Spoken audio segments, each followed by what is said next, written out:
Everybody. Hi, everybody. We are finally here.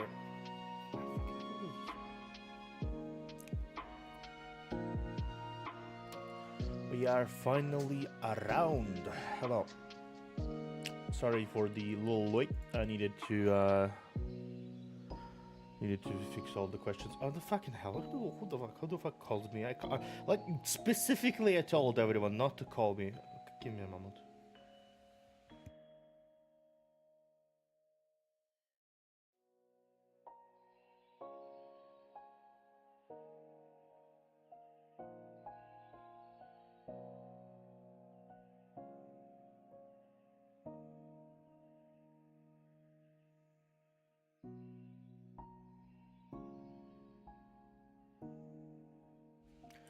Hello.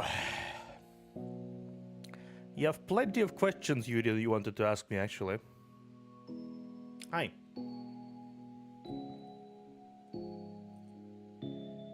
Hello, guys. Hi. We are back here once again. Thought it would be nice. Hey, Debris here, everybody. We're gonna be starting the Q&A in a second. I also prepared like a neat little look at this. I prepared a neat little thing here. Look at this.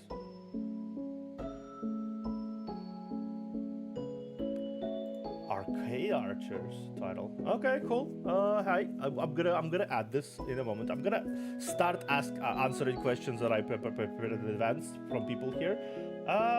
Favorite arcade archives. Actually, let me check. What would be considered arcade archives? I'm like a little older on the older side. Arcade archives.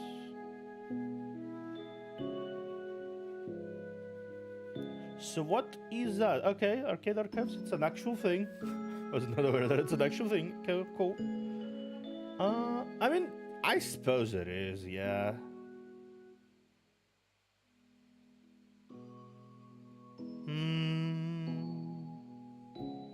Title list. Let me grab this. I would say I don't remember a lot of these actually. Hey Danny.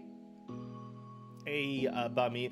Danny already asked this. I'm gonna answer this in a moment. I already prepared all the questions you guys asked in advance. It's fine. I will be answering all of those about the series, movies and animes and whatever the hell.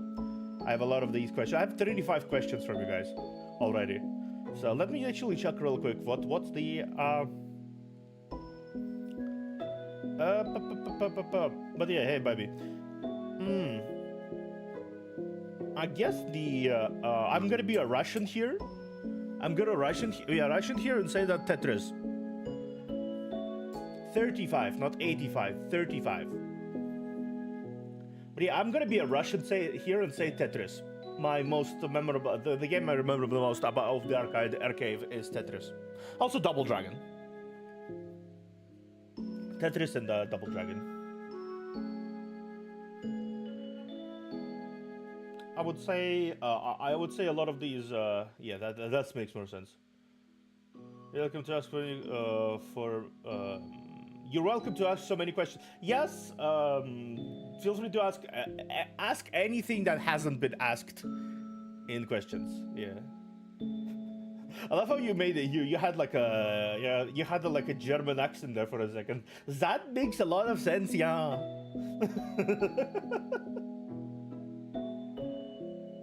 Oh, brother. Okay. Yeah. I guess Pac-Man is also like a more memorable one. What is my favorite one though? I don't quite know. I didn't play a lot of arcade games. I don't remember that title, but I did really love the. Have you ever tried those shooter games, zombie games in arcades, where you kind of like grab like this plastic gun and you like direct it at the screen and you shoot a bunch of bitches, and then the bitches fill the screen. It's like an on-rails shooter where you hide in the covers and shit. This is the. I don't remember the exact title of that game, but I did love that from arcade series. But it's not exactly an arcade game, is it? In terms of like arcade archives game that has been ported to the console somehow. I don't think it was ported at some point. Maybe I'm wrong though. I'm not sure. I can't say I lived in the circumstances to try a lot of the classic games that the universe has produced. I started playing games, give or take, around 2000s-ish, something like that. And most of them were from Nintendo, classic Nintendo DS, the classic consoles of that era. So I didn't really try too much games from like the archive or something, like the old games. It's more like a Legend of Zelda. It's more of like those. I started playing those more than often than not. Still though, thank you for the question, Naminsky. Appreciate it. Appreciate it. Okay, let's begin with the questions that you guys have submitted to in various sources. So, the first question is, what's your favorite video game out of all the ones you have played? Out of all the ones I played, like in general? Do you guys want to look in general or just on this channel? Like, cause if it's on this channel, ever landed a video? I kinda did. Kind of. I did. I have a photo of myself in like Twitter. It's like somewhere there. I'm not exactly sure where. It's like a while back. I posted a selfie on Twitter. There was a trend going on about like what's it called, VTuber versus IRL or something like that, and I posted my own photo. I guess I kind of revealed my face a little bit. Like it's nothing you don't expect though. Yeah, if you want to, go ahead. It's not like I'm hiding its existence or anything. It's just there on Twitter, somewhere. I didn't delete it. I know for sure I didn't delete it. On the mountain of me announcing shit about my streams and shit. But yeah, other than that, also retweeting stuff. It's like down there. A few months back, I think. Maybe a little earlier. I'm not sure. I don't exactly remember. It was around the time I started YouTube, so I guess a few months back, yeah. What's your favorite video game out of all the ones you played? I guess I will have to go with Dragon Age original. Either Dragon Age or Mass Effect 2.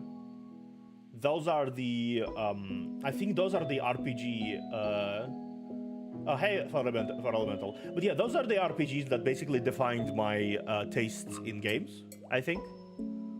Dragon Age 1, original one, and Mass Effect 2. Those are what I think when I think about RPGs. Those what I think when I think about the story-focused games. Those are what I think when I think good writing, specifically those games. Like third one, Mass Effect didn't really exactly come up close, and then Dragon Age kind of fell into a ditch after its first game. But still, I wouldn't say both second game and Inquisition had particularly good writing or anything. So I guess yeah, first game specifically, and then specifically Mass Effect 2.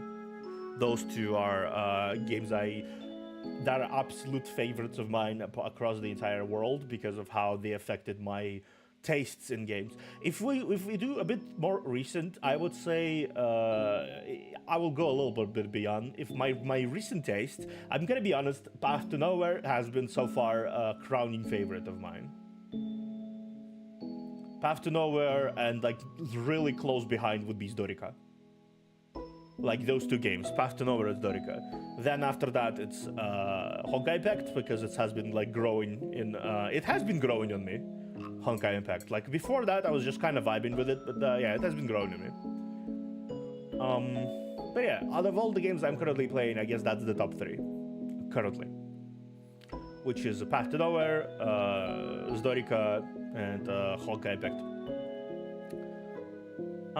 But yeah, that's basically what my answer for the first question. Okay, second question. By the way, what?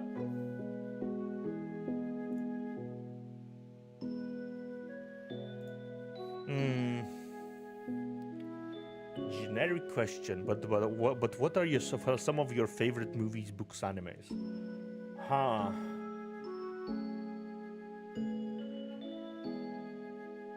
Yeah, I did hear about that. Yeah.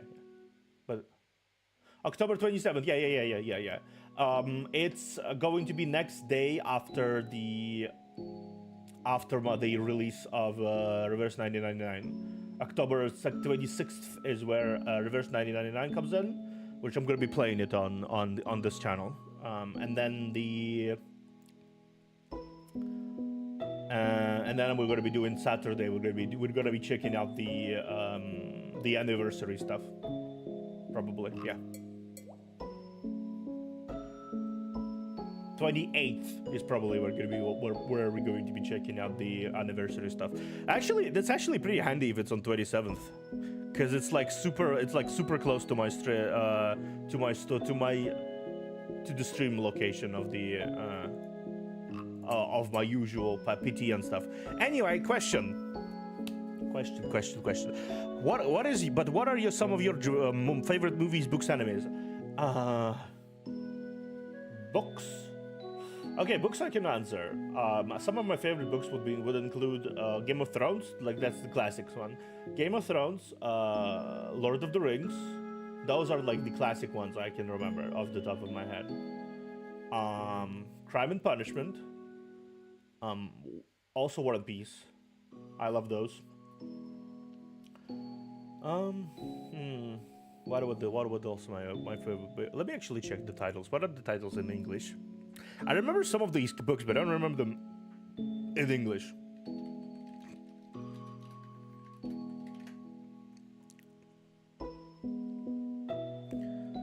Huh.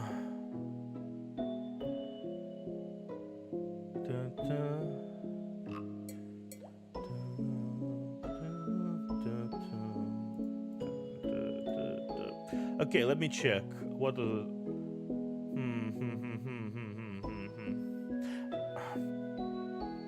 Master and Margarita. How do... Master and Margarita. Yeah, Master and Margarita. Okay, so it's just basically the same. It's pronounced the same. Okay, cool. Okay. It's pronounced the same. Crime and Punishment, yeah. Yeah, Crime and Punishment, Master and Margarita.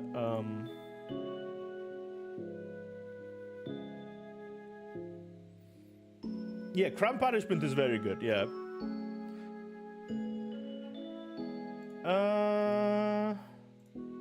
Neither. I used to enjoy both, but I feel like both of them became generic slop. Like, at this point, they just kind of ran out of ideas. Though, to be fair, I feel like if we have to judge by pure quality, I think Marvel is a bit more consistent. It's a bit better than Star Wars, because Star Wars basically shot the bed.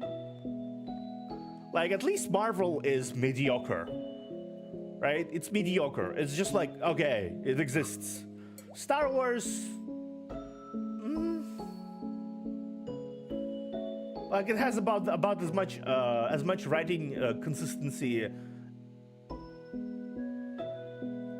as my ninth grade fan fiction.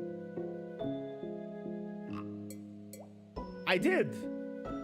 It's nothing special.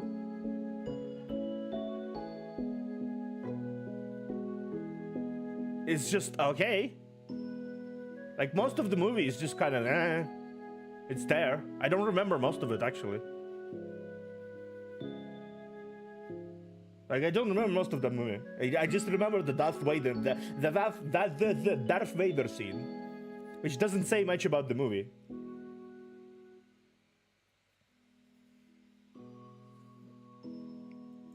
It's genuinely just kind of overall. Like, the main trilogy is kind of Yeah. The new stuff's mostly bad because Disney. Yeah, I'm fairly aware of that. But then again, it's not this. It's not like Star Wars ever never had a track record of bad writing and bad movies. I mean, prequels. They were not Disney. They exist. They're basically the most recent addition to the Star Wars franchise that is not Disney. They exist still. Prequels. Okay, admittedly, the sequel trilogy is kind of worse than prequels, much worse, because of everything it stands for, right? At least prequels didn't have a fucking marries you as a protagonist. That's something I have to say. But prequels still exist. It still has wood in acting. It still is not that bad, not that good. It has some good ideas though. Has some really good ideas, but it could use a better directing. That's what I think. Prequels. Honestly, though, I don't like sand. It's rough, coarse, it gets everywhere. I don't like sand. But yeah, movies. When it comes to movies, Shawshank Escape, I think Shawshank. I did watch Clone Wars. It's a good show. That was a good show. Yeah, that was a good show. I did watch it. They did my boy. They did Grievous dirty though. I kind of didn't like how they made Grievous into a joke. In that one, which I suppose that's fair because they actually had to keep their characters alive, and Grievous being the one of the main baddies of the season means one of them and being his competent self would mean that most likely keeping the protagonists alive is gonna be hard. So they had to dumb down the Grievous. They had to dumb down Grievous a fair bit.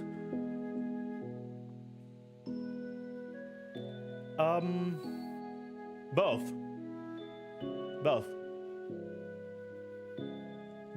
I watched both.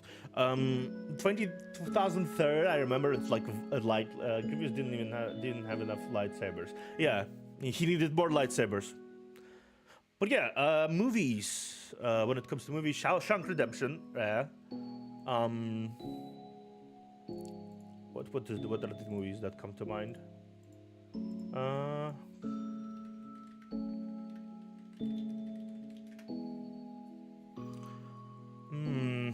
Seven Samurai, yeah. Taxi Driver, yeah. Those came to mind. What's it called? Psycho. Psycho also comes to mind. V for Vendetta, actually, that also comes to mind. Those are like among the favorites I watched early on. The Godfather, original one. The first two Godfathers, as well. I can't really think about any movies recently because I haven't watched a lot of movies recently. To be fair, I'm not exactly. I can't say I consumed a lot of media recently. I watched like a lot of VTubers. Instead, I watched like a lot of VTubers and YouTube videos instead of movies and TV shows. Guess my entire personality shifted into absorbing more like online content rather than just movies or whatever. Animes, that's a bit easier to correct. Fullmetal Alchemist Brotherhood, Hellsing Ultimate. Those are two really cool animes I like. Purely for nostalgia factor, because this was one of the first animes I fully committed to watching. But Naruto, yes, I don't think it's good. I just have a lot of nostalgia for it. Then there is also One Piece. This one is good.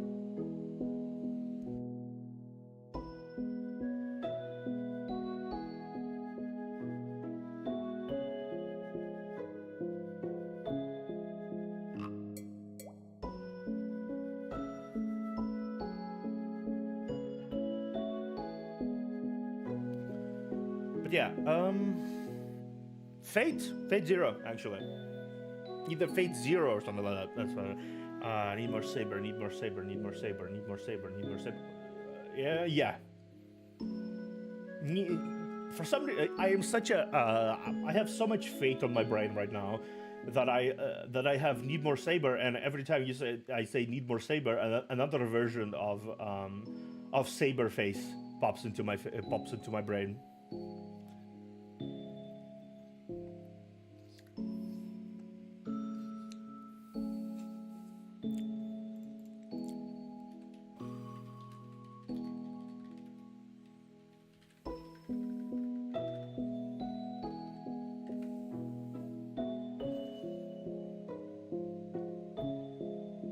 Gieres der est atelier. Guerre des étoiles. Guerre des étoiles. Okay. Shall I play the original Fate Stay Night Realia Nua? Rialta Nua? I might eventually do that. Yeah. That might be something I'm going to be doing eventually in my lifetime. I mean, I won't be opposed to it at least.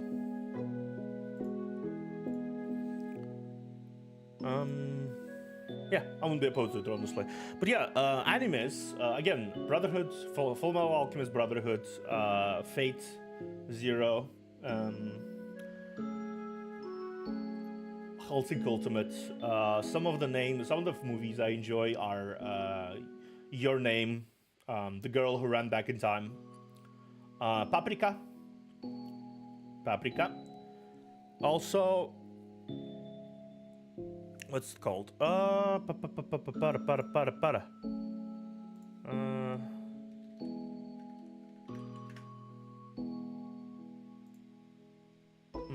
Paprika. Tokyo Godfathers and Perfect Blue. Those are also the animes I watched. Akira.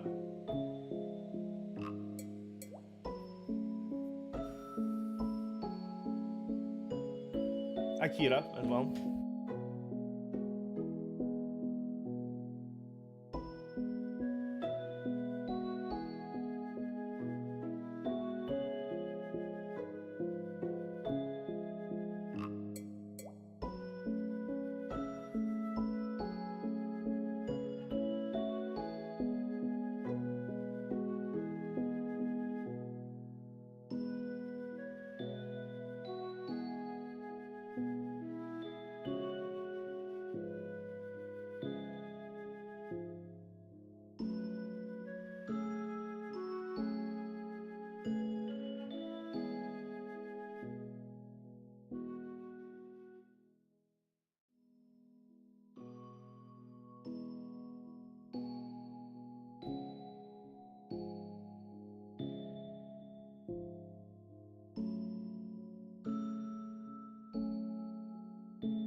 No, I got called. Got called on the phone, so I was talking. I was talking on the phone. Sorry, but yeah, yeah. As I was saying, about the movies. Basically, that's it. Paprika, Perfect Blue, Full Metal Alchemist, Brotherhood, Hellsing Ultimate, Your Name, A Girl Who Ran Back in Time, Castle, Moving Castle, also. Moving Castle. I have a lot of really old movies in my favorites in terms of anime. Also, Made in Abyss. Made in Abyss is also an anime I love. Made in Abyss, yeah, that's one. I would say out of more recent anime, what would be what would I watch out of the recent anime? What would I enjoy? What did I enjoy? Jujutsu Kaisen, I guess. Yeah, Jujutsu Kaisen. Jujutsu Kaisen is what I enjoyed out of recent anime. Well, also One Piece. Technically, One Piece is also recent because One Piece is about 20 years at this point. Yeah, Moshi, exactly. But yeah, One Piece is 20 years old at this point. No, it's 26-year-old at this point. I think. At least the anime, the manga is. The anime is 20-year-old. Manga, the anime came out. Where did the anime came out, actually? One Piece. 1999. Okay, so.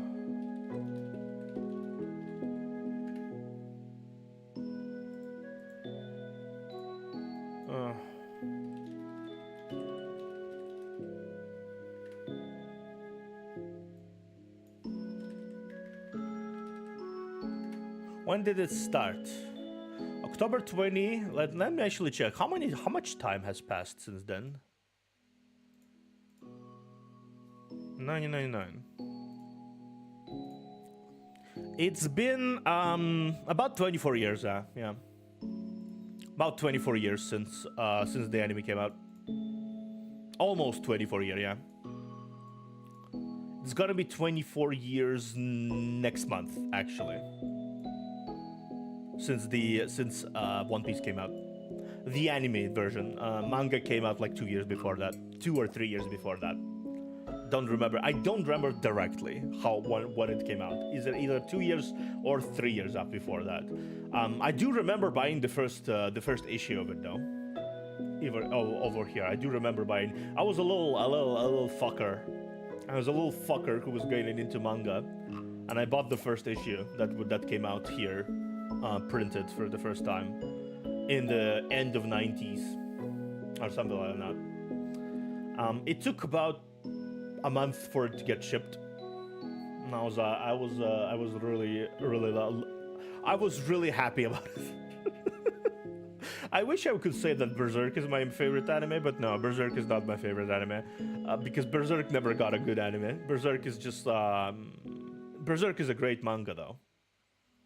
I enjoyed in a manga form. But yeah, and that's basically what I have to say about this. Next question.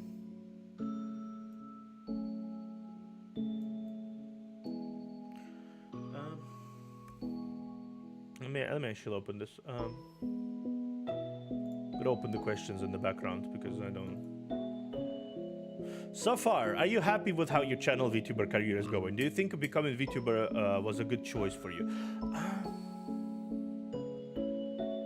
That's a good question. Was it a good choice becoming a VTuber for me? Well, yes, I think so. I think becoming a VTuber was a great choice for me. Am I exactly super happy with how my career is going? Depends.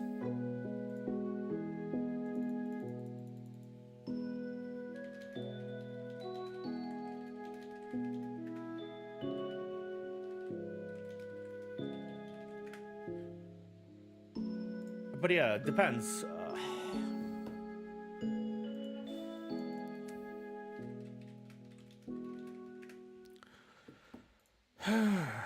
I guess I have to explain here that I'm not exactly the most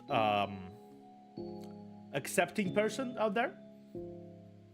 Like it's not in terms of like everything. I'm not the most accepting person in terms of my own success, right? It takes me a while to actually recognize the fact that, oh, you're doing pretty good, yeah, because of my own desire for self-critique.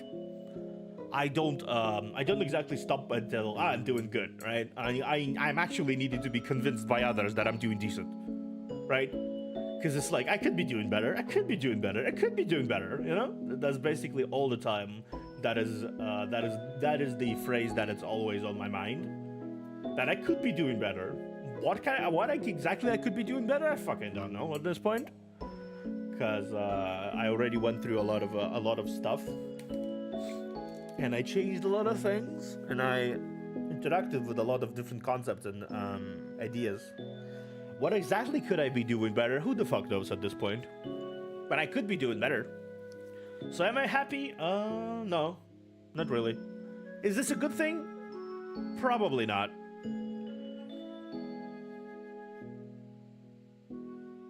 Do you guys not hear me?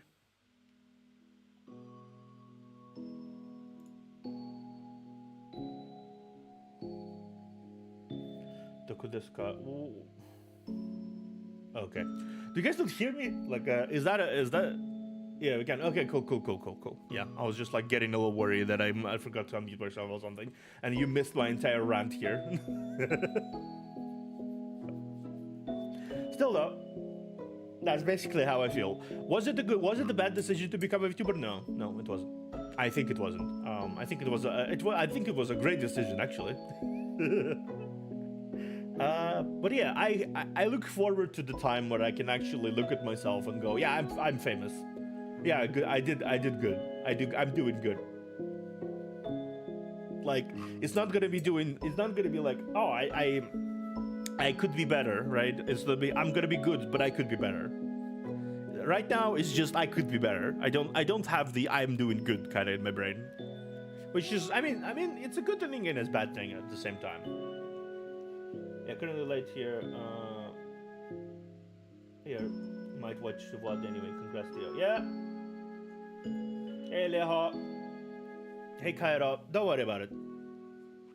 I'm just basically answering questions of people that prepared in advance, and and the questions that people might ask in the comments. Basically doing that. Feel free to drop a question though before you leave. I will answer it, and you are free to watch the VOD later for the question. I'll probably timestamp these questions later, just in case. We'll see. But yeah, again, was it a great decision? Yeah, it was.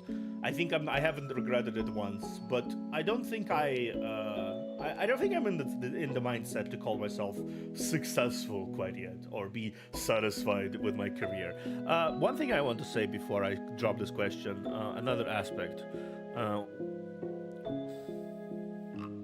you happy? Yeah, it's just like what I look forward to most in my VTubing career right now is being in the place where I can say that I actually made it somewhat.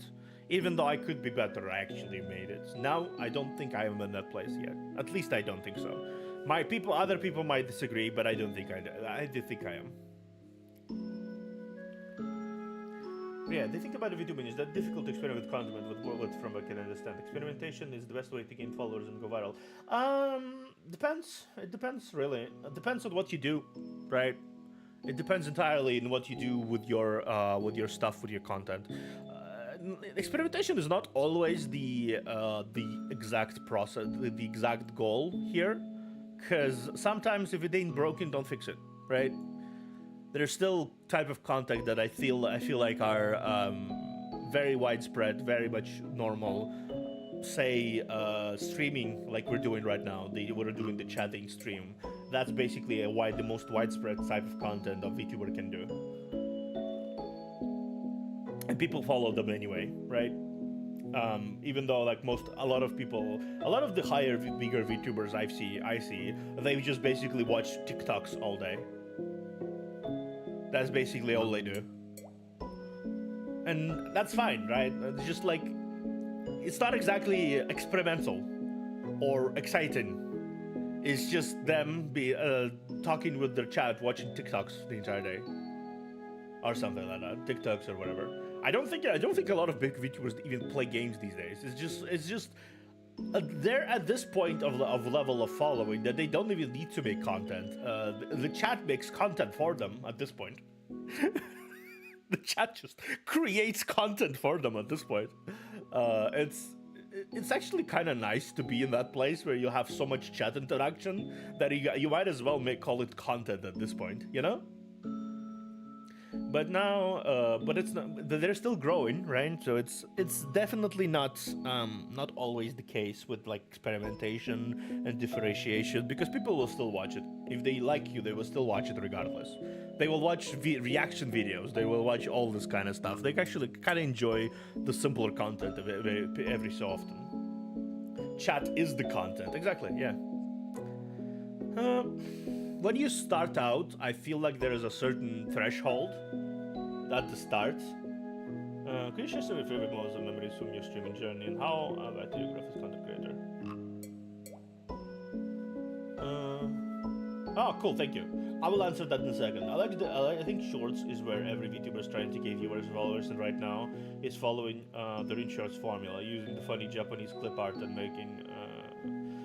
Yeah, they're pretty hard to make though. I don't think everyone is making that. Quite. Everyone who can afford an editor is making that, which is not a lot, because most VTubers out there are broke bitches. Because I noticed that it's not always effective, like at all, when people do this kind of shorts. Like I did a bunch of those shorts, and they were very well edited, but they didn't really do that well. So I was just like, whatever. I don't think I will expend any effort on this at this point, because I can't really expend this. I can't really do it consistently, because the editor where I'm having right now is a bit finicky. They're busy with stuff. They're just like not in the mindset to do these kind of stuff. So I don't think I will do these kind of shorts. But I do have those. I do have 2 of those shorts out there right now, or maybe 3. I'm not sure. Yeah, 3. I have 3 of those shorts out there on my channel. So if you guys want to watch those, that's fair. They didn't really do much. The first one did something. Like it gained almost 1,000 views, which is nothing for shorts. It's really nothing. It depends.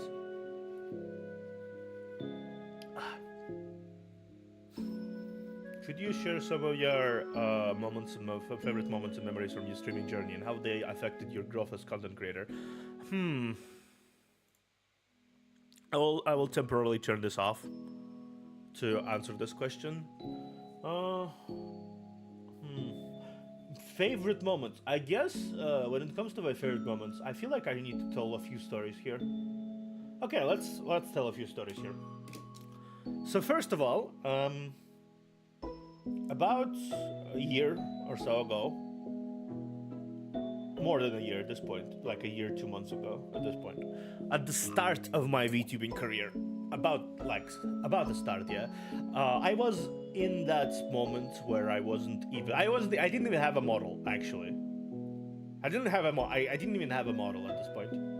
Yeah, it's funny, but I didn't. I was using a bouncing PNG, actually. I was using the Discord thing, basically, where I had a bouncing lighting up PNG with 2 different frames.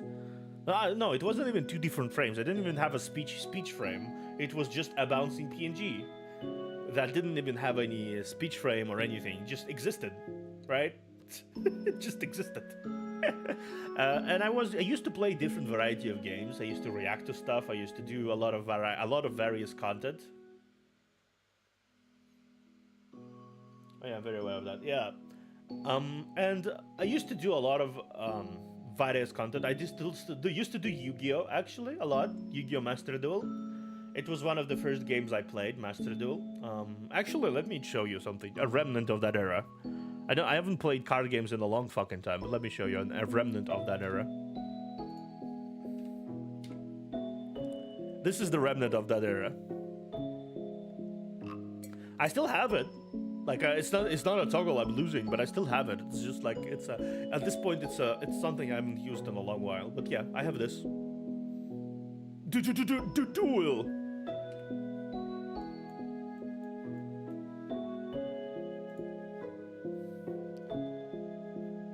Yeah.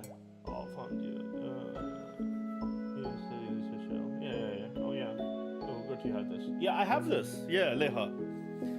What's the highest number of gacha games did you have juggled, including now? Yeah. I did show that. Yeah, I did show that. But I'm just showing it to new people who joined in right now, and who didn't see this in the stream where I was. But yeah. To return to a point. The story relates to after 2 weeks of me starting the streaming, right? It's been 2 weeks into streaming where something amazing happened to me, right? And it was a really fun story where I basically sat down and played Yu-Gi-Oh! And I was like on the back foot, losing, right? and something happened where I was raided, right? And I noticed the raid. There's a raid function on Twitch that can just happen. It's just unlocked by default. Unlike on YouTube, where you need to like have 1,000 followers to live redirect, be able to live redirect. Still though, what happened there is, which is hilarious. I got raided by about 137 people. It was second week of my streaming career, by the way. 137 people. I just got raided like that, and I was like, it was a person named Sunshine VT. She's an ASMR person. We have talked several times, but not too much since then. But yeah, she has raided me. She was one of the first person to ever raid me on at least this identity of mine, where I was on Twitch, and I kind of lost it back then a little bit. I was panicking a little bit. You can actually hear it. But then I managed to actually somehow turn around the game I'm having, and I completely came back and victorious, and I was just like, ah, yeah! That was completely, that was like almost a scripted moment. The power of friendship gifted to me by the raids, and the people supporting me gave me the power of friendship to overcome the heart of the cards. It was like a moment. It was like a fucking anime moment. It was a fucking anime moment right there, honestly. Raid power, yeah, it was like an anime moment to this day. I think it was. Another favorite moment of mine, in the most masochistic way possible, I think, would be the fact of hitting 500 followers on Twitch. Actually, when I first hit that about half a year ago, I think, maybe a little more, a little less. I didn't expect to hit it, right? I didn't expect to get there anytime soon. So I was like, okay, guess I have to do it. And the thing I had to do it. From my 500 followers, the thing I had to do was do 12 hours of Jump King. I think I already told that story somewhere as well, but I had to do 12 hours of Jump King. And I did 12 hours of Jump King. I don't think I have that saved. Maybe I do. Maybe I have that saved on the YouTube, on Twitch. I have like as a highlight or something, maybe. I don't know. I don't remember correctly, but I do have it somewhere. And it's just like 12 hours of Jump King. That happened. I was like, okay, what could go wrong? What could be worse? What could be so bad, right? I did it, and it was pretty bad. Another of my favorites. Did you beat Jump King in those 12 hours? I did not beat Jump King in those 12 hours. I did not. I did reach pretty close though. I did reach fairly close to beating Jump King though. I don't remember where, but I did finish like I did reach like 70-80% of Jump King. At the very least, Bop 1. I would say so. I would say 70-80%. Yeah. I reached that ice zone, I think, once before I plummeted to my doom.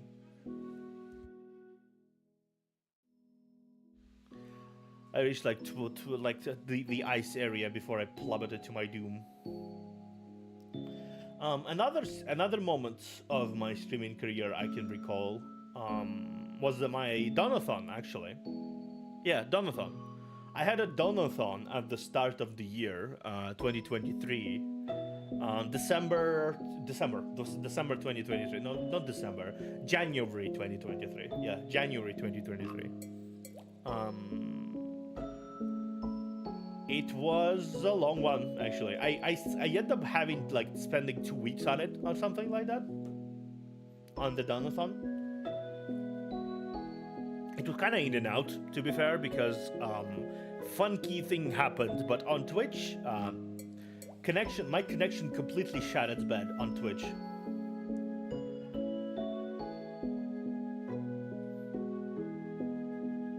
Yeah, 2 weeks. I think my longest segment of streaming in those 2 weeks was 43 hours. Yeah, I just spent 43 hours streaming. I think I ended up playing various games. Deep Rock Galactic. I ended up doing some chatting. I also played Euro Truck Simulator too. I played a bunch of things. Did you make any money from it? Yeah, I did. Yeah, it was a dumathon. It was a dumathon, so I did. I did not expect it, but I gained like $4,000, something like that, around that. 4K, yeah, 4K. It was overall like about 4K.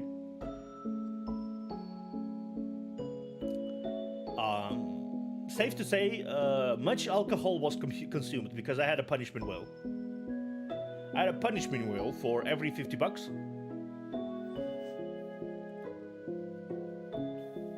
A 2-week dumathon is pretty damn impressive. Yeah, it is.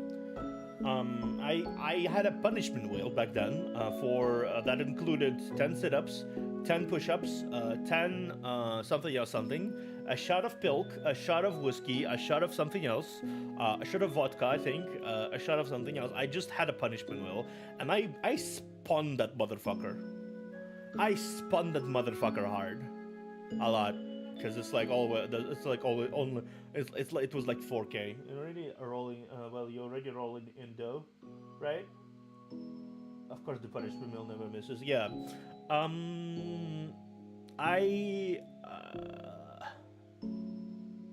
Did the pill taste good? Yeah, it was decent. Yeah, it was like a vanilla float. It's not that bad actually. It's like a decent. It's like a decent drink. Also, I had like a spoonful of mayo on that, so my tummy was not feeling okay after those 2 weeks. My tum-tum was not feeling okay after those 2 weeks. I'd say that. Not much. So, did you make the liqueur pilk or room temperature pilk? I drank cold pilk. Cold pilk. Yeah, makes sense. But yeah, my stomach did not feel well after this.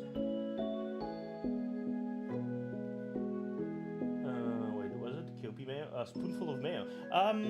To be fair though, I'm Russian. Our mayo is actually good. Like, if I ate a spoonful of mayo, I would not say I would say, it's actually just decent on its own. Actually tastes decent on its own, so like I used to, I used to not understand the concept of why people get so offended by mayo. It's just like, because you just have shitty mayo.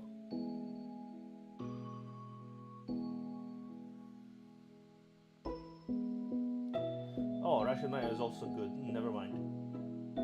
Yeah, it's pretty good. Yeah. People who just get disgusted by mayo, you just have bad mayo.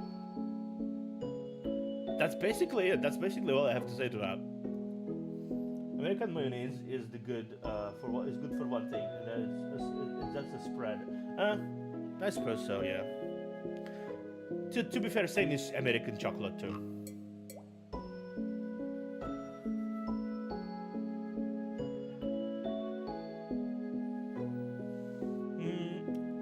American chocolate is also sucks ass, comparatively. I tried Hershey's in my life. I would rather not try Hershey's. I think it's shit. Packaged into chocolate, literally. So, yeah.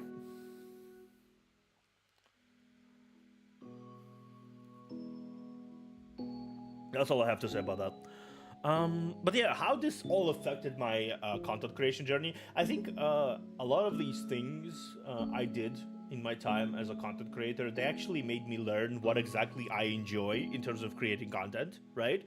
What you see right now, the form of content you see right now, is basically a year worth of experimentation.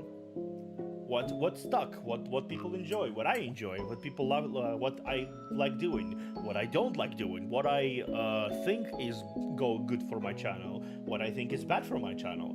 I tried shooter games. I sucked at them, but I sucked at them not in a funny way, but in like a I am miserable kind of way. Though no, I can't say I like paladins. I like paladins. I tried Overwatch. I actually played on release Overwatch 2. I played on release. If you call that waiting simulator playing,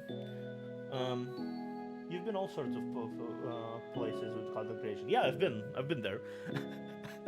I was even in the waiting simulator. That was Overwatch 2 launch. I am an Overwatch 1 player though. I am an Overwatch 1 player. I bought the Overwatch game, original game in 2016. Actually, 2016, yeah. Basically when it came out. I was in beta, so yeah. I have a lot of good memories about release Overwatch. Close to release Overwatch, something like that. Good memories of that. It can be pretty good at tried Valorant. You can be pretty good at it without aim. I wouldn't say so. Valorant is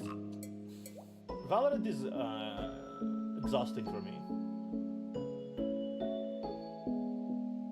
Use plastic duck simulator. Is more entertaining the way to I mean, Overwatch 2. Yeah. It wasn't fun.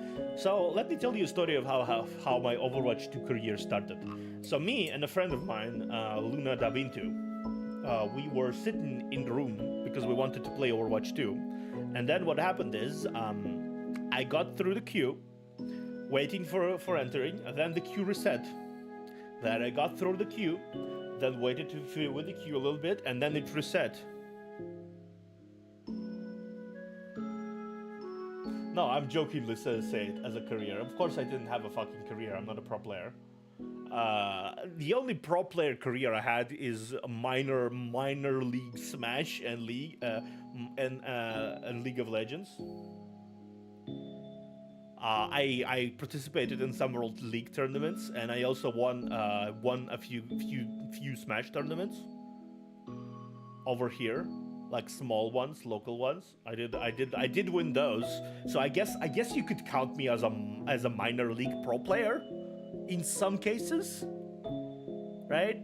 Guess so. I never really got to a level of like a pro player, but I did win a few tournaments. Let's say that. I played Ice Climbers, if I'm not mistaken,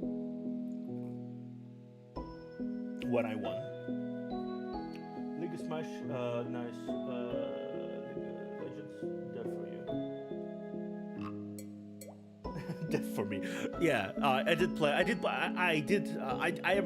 I'm going to be the first to admit it. I played League of Legends since beta.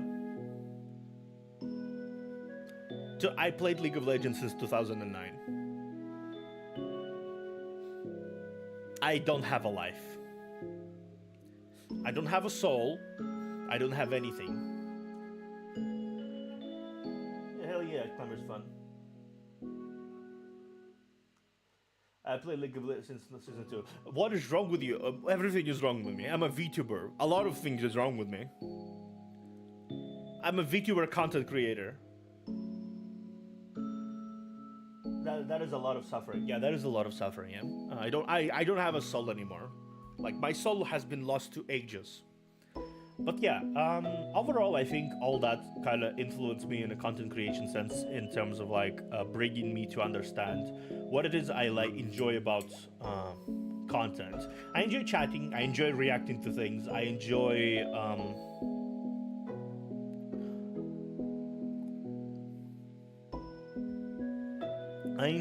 the. I enjoy the games that require me to read out loud a lot of the time, like the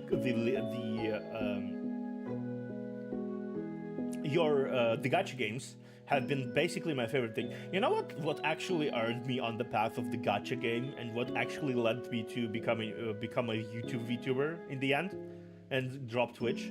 Actually, Zdorika. I started Zdorika first. You can see it in my videos that Zdorika I began first. I didn't even develop my formula of collabing with people by that point. You can see me doing You can see me doing the Zdorika first alone. You can see me completely alone, and it was on Twitch. If you watch my Zdorika videos, Sunset, from the Sunset playlist, you will see my Twitch setup, actually, like what I had before. My old ass setup at this point. It's a completely different one, as you can see here. But yeah, it was a different setup, different background music. I used to often forget to turn off background music. I still do, but not as much. I had a bunch of scuff problems back then too, like minor scuff problems that plagued my existence, so to speak. But it's fine. It's fine. I think every VTuber has a lot of scuff problems, and no VTuber tops Monarch in terms of scuff. I don't think anyone tops Monarch in scuff. Monarch's scuff is like a part of her branding at this point. But yeah, that's playing Zdorika kinda eventually made me realize that I enjoy doing that more than anything else, more than suffering in online games, more than anything else. I enjoy playing stories where I just go through a story. Maybe it's hard to play, maybe it's easy to play, it doesn't matter, as long as story is good, right? So hence, I wasn't sure to move to YouTube. I wasn't sure to move to YouTube until a certain point, right? But then Twitch decided to be Twitch and block various sponsorships that could be offered, because that's probably the only way I could make money directly from Twitch. Sponsorships. Of course, Twitch had to do not that. Twitch had to deny that, right? So I was like, yeah, you know what? Out of all of these things, between having consistent VODs, passive growth, and not having those things, I chose to have those things, right? So even though I will have to wait until my monetization is on for a while, I don't think I will reach 1,000 subscribers anytime soon, right? So I will have to wait for a while. Twitch has been going down, yeah. Twitch has been going down a lot. It's not fun. I don't think I want to be there. So I was not there. How much of milk inside a bag did you see on stream, by the way? Not a lot. Not a lot. I joined in for a moment. And then I left because I wasn't sure I wanted to spoil myself on the game if I ever wanted to play it. But yeah, I didn't see too much. No. Scuff that to lead to an interesting stream. It does. That's the thing. But how do I say it? It does. Oh, by the way, Scuff. Final story for the question to answer. When I was playing Inscription on my Twitch channel, right? And I was playing Inscription, and I had like what, 2-3 viewers back then. Something like that.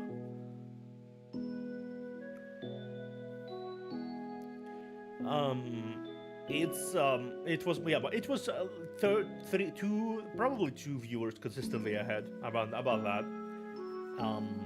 None of them talked, right? None of them chatted. So I was just basically sitting in a calm abyss alone, not having any chat and anything or whatsoever happening on Twitch. And I was like going through the game, and I was chatting, and I was like, oh yeah, I was doing content, right? And then comes the end of the stream, like 3 hours in, I think. And then I look at my dashboard on the side of Twitch and stuff, right? I looked at my dashboard on my Twitter, on my OBS, and I noticed a thing. I noticed that my stream was muted for my microphone. My microphone was muted because when I look towards the OBS, I looked to the left. You see That is the movement I'm doing when I'm looking towards the left. See, this movement. And I see my microphone before me, like it's on the left. It's like it's on its arm here. And my stream was muted for for 2 hours of the 3 hours of the stream, because apparently I muted myself when I went to grab a drink, and I never unmuted myself. I had proceeded to have a breakdown live on stream as the stream was ending in the end stream is ending section. I just have a fucking I remember to this day what one of the chatters said to me once I asked why did nobody told me that I'm muted.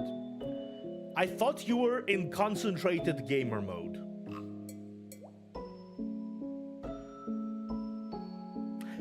I wanted to I wanted to go jump out of the window, like right immediately, just stand there, not even go to grab a drink, not just calmly go wash my hands and walk out of the window. Like that was my desire at this moment, because it was like, okay, good stream, great stream, amazing stream, dude, content.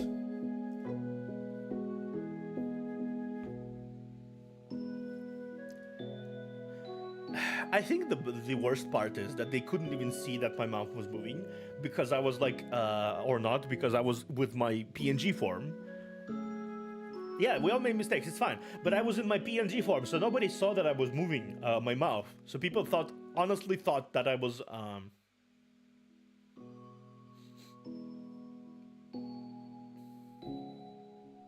At least you didn't get the comment, stop looking over a chat. There's nothing new here anyway.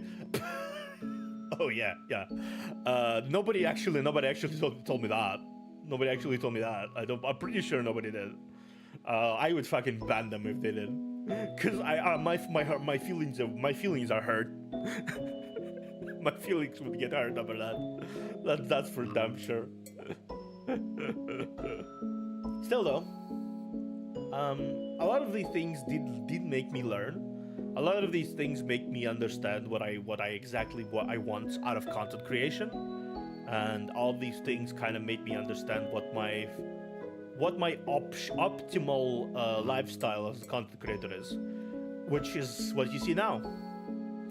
What you see now is the result of a year plus of investigation of my own interests. Yeah, failure teaches you more than anything else. I can understand that. Which is why I never really let those failures get me down. I never really stopped and went, okay, I'm stopping this. No, right? I will keep failing until I succeed. I will keep failing until I succeed. Now I feel like it's starting to pay off a little bit. Like I'm growing much faster than I ever grew before, and it's been humbling, really is. Either you win or you learn. Yeah, exactly. It's been humbling to me because I'm like, you like my silly ass. It's kind of nice. You guys like my silly ass. I appreciate that. But it has been a journey. It has been a fucking journey so far. I can say that for sure. I met so many people. Actually, let me show you something. I still have this. Let me show you something. It's something I did in my memories section on the end of the 2022 actually.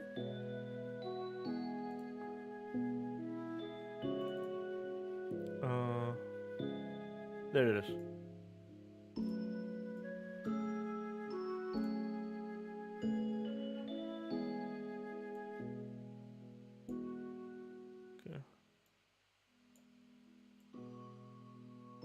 Okay, there it is.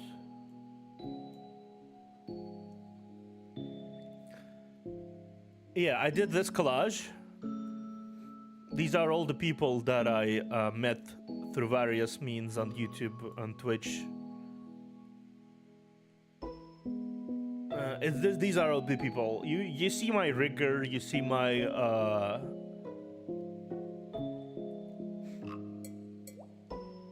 yeah, you see my riggers here. You see my art mama here as well. You see a lot of those people that I met and encountered on my way in 2022.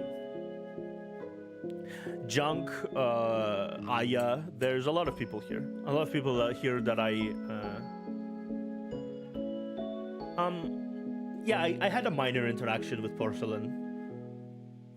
Joel is cool. Joel is nice. I like Joel. He's cool. Lunari Donna. There's a few people here. That weird cat in a coat. That's Desync, another friend of mine.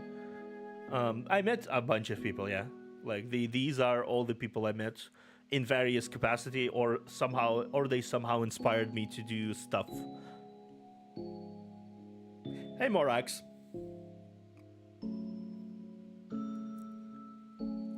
Mooney is not here. Mooney is not here. I actually did not have Mooney back then. Back in 2022. I did not have Mooney. I only got Mooney in 2023. This year. Yeah.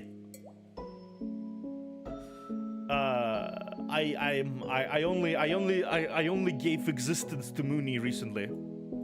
Relatively recently. Right, she was around, and she was around for a while in what I was after I already became after 2023 started. But yeah, those are the people. I see around see a little bit. But yeah, these I plan to do the same collage on I'm not gonna comment on that. I will leave that up to you to your imagination, Kara. But yeah, I think what's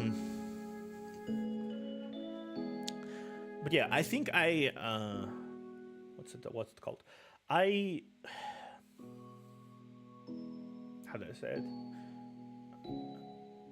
I will do the same thing this year too, at the end, in 2 months.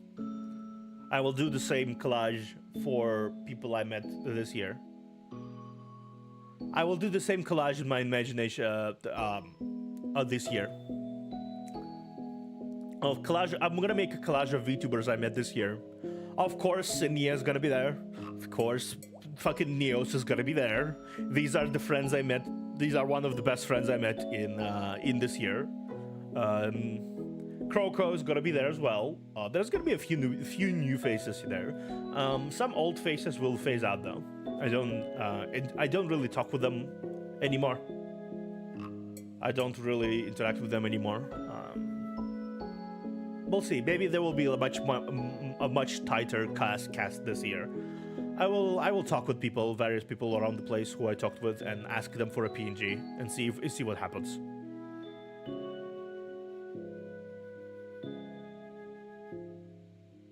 It's a nice way to remember memories. Yeah, exactly. It's very. It's also nice to see how my friendships changed over time. Because all of these people, I remember all of these people, but a lot of these people don't remember me, I think. And I'm not really sad. I guess I'm a little sad about this, but not too much. Anyway, moving to question number 4.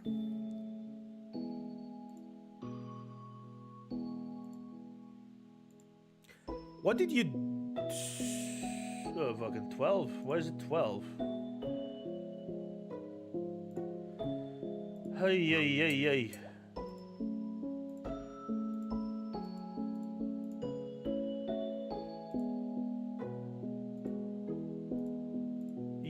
You shitting me? Okay. Give me a phone. Let me find question number 4, because I uploaded these questions in direct order, but for some reason my OBS decided not upload them in order. Goodness.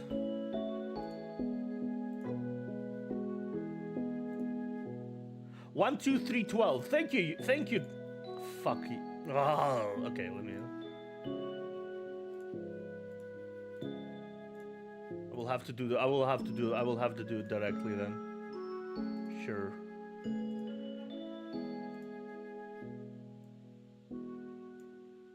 Oh, okay.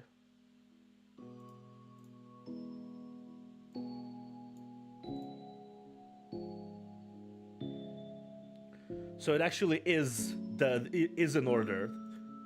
Fucking hell, my god. Okay, let me see. 22. Okay, now it should be in order. It should be. I hope it is. Sheesh. Okay. 2, 3, 4. Cool. How did you come up with the design lore for a character? Okay. Don't you just love Scuff? I adore Scuff. There's Ricky carrying the entire stream. Yeah. Can't wait to see it to tease Nep when he's in collage. Yeah. Neptuna is gonna be there. Absolutely. That was just a bit passes by. I like that sentimentality of yours. Yeah. I am a very sentimental bastard. I'm a very sentimental bastard that loves to collect memories. I will try to make maybe an art or collage or something to celebrate each game I'm gonna be completing. I hopefully will be able to commission an art for each of the game I complete. That's gonna be. I hope I will be able to do that. Yeah. So whenever I complete each game I'm playing, either the end or I catch up to the current part or whatever. Like for example, when I complete the first season of Fate with Singularities, I'll try to make an art commemorating it. When I complete Zdorica, I will try to make an art for each season of Zdorica as well. Like this is going to be something I will be trying to pursue in the moving times. If you want to support that endeavor, feel free to support me. Get special craft essence for each last belt to complete. Oh, nice. But yeah, after I complete the Singularity season, I will try to get an art for it with all the essential. After I finish telling your lore, I'll go ahead and try myself to the night. Yeah. So, how did you come up with the design and lore for your character? Truth be told, I had vague ideas about my character when I first started talking with my artist. I had only vague ideas of what I wanted to in terms of like character and lore. Only vague idea. I had inspirations. I had Zhongli, I had Vox Hakuma, I had a lot of other characters like that. And I just had an idea in my brain that I wanted someone space related. The entirety of this design, personally, I can attribute to Aya. Aya being my artist, if you're wondering. I can attribute a lot of the design choices here to Aya. Aya took my vague inspirations and ran with it. And I basically can say that this design is a courtesy of Aya to begin with, in a way. She has birthed me in the way she had seen fit. She both created the design and the model. She did both. So you can actually see how a lot of the design choices got turned into the model. Actually, let me show you something too, since I do have that still saved somewhere.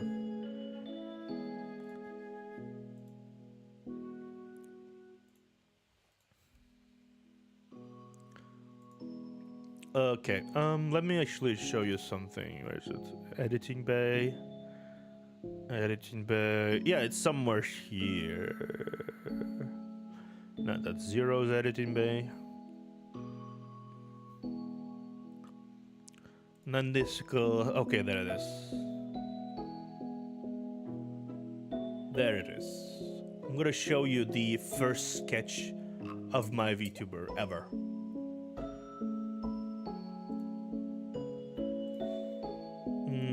Is it the first sketch?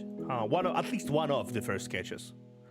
I don't remember. I don't think I have the first sketch, but one of the first sketches.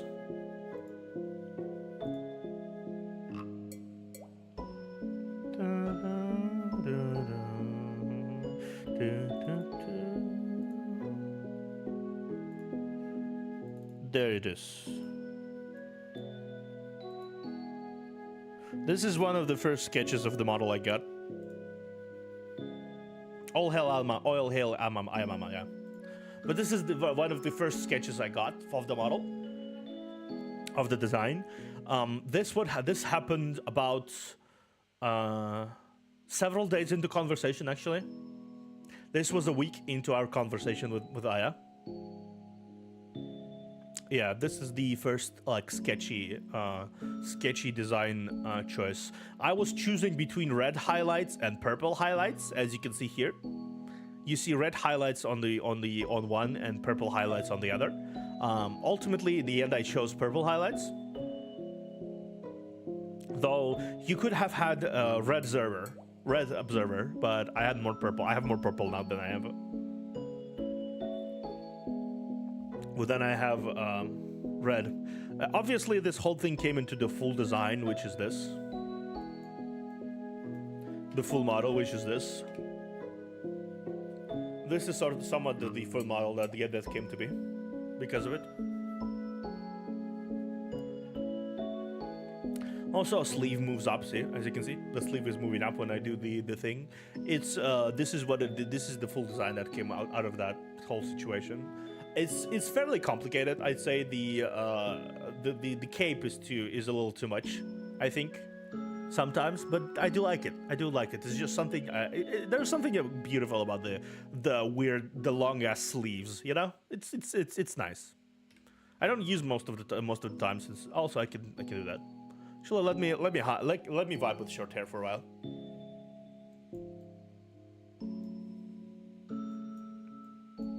Let me vibe with short hair for a while. How much processing does it take to okay, how much processing does your rig take?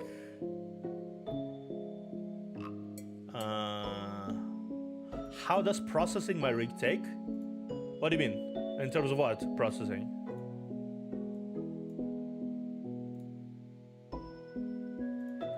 Oh yeah, short hair Theo. I do have that toggle.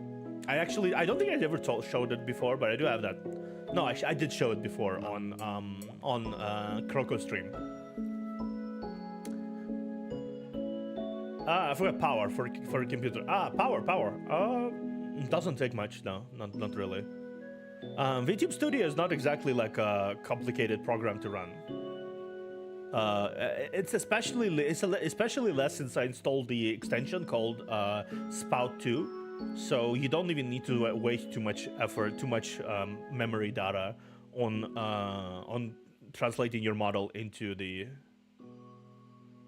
Hey, as always, I'm answering the questions. The stream is just going. I have not answered like fourth question yet.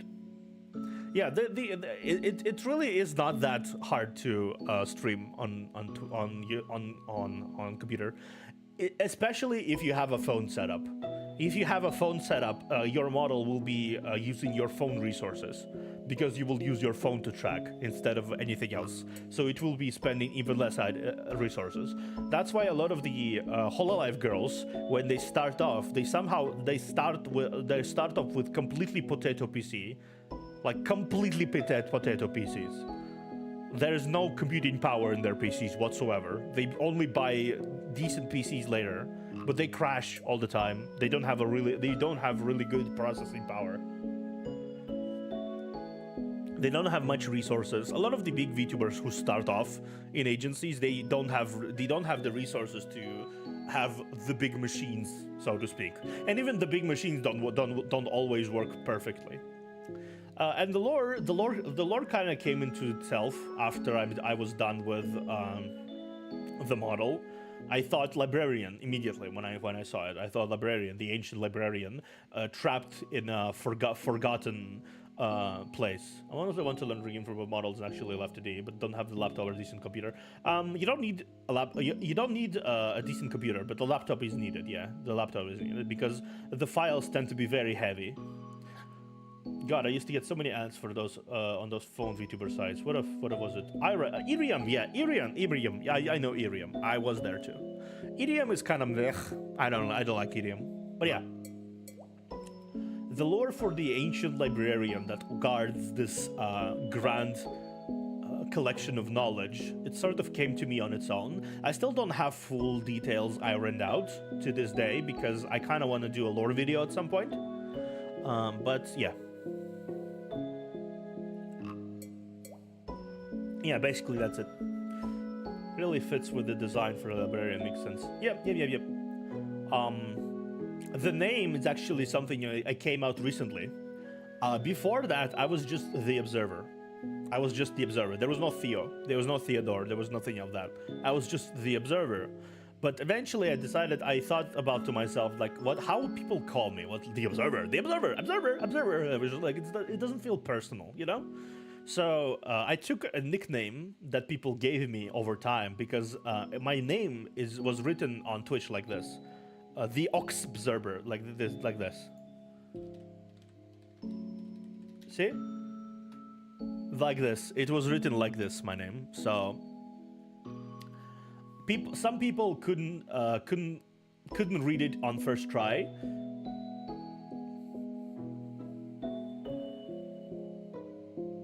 Yeah. So that's why people started calling me Theo. Because of that. This is the origin story of Theo. Eventually I looked at it and went, Theodore. I'm gonna be Theodore. I'm gonna be Theo anyway, so why might not be Theodore. So I decided to be Theodore. Theodore and Locus came into my mind after I remembered that Locus in Latin is space, or at least close to space. It's something around space. So Locus, Theodore Locus, the observer.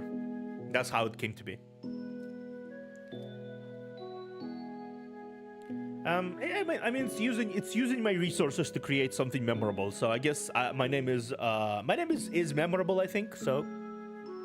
I would say my name is pretty memorable. So guess I succeeded on that,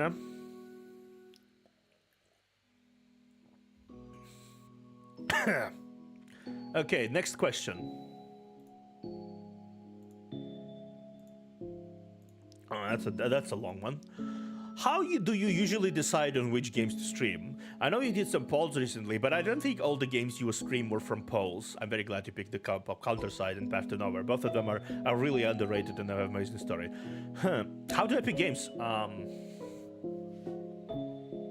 Have you ever mistaken your real Theo? It's different. It's very. Have you ever mistaken your real name for Theo? It's very different. Plus, I'm Russian. We don't have Theodores here. It has been interesting because one of the main antagonists of Zdorika is Theodore. He's named Theodore, like Theodore, full on Theodore. So it's just like it's been awkward trying to say, oh, Theo is Theo. This is evil Theo. This is evil old man Theo, and this is VTuber Theo. It has been kind of weird. that has been a little weird, yeah.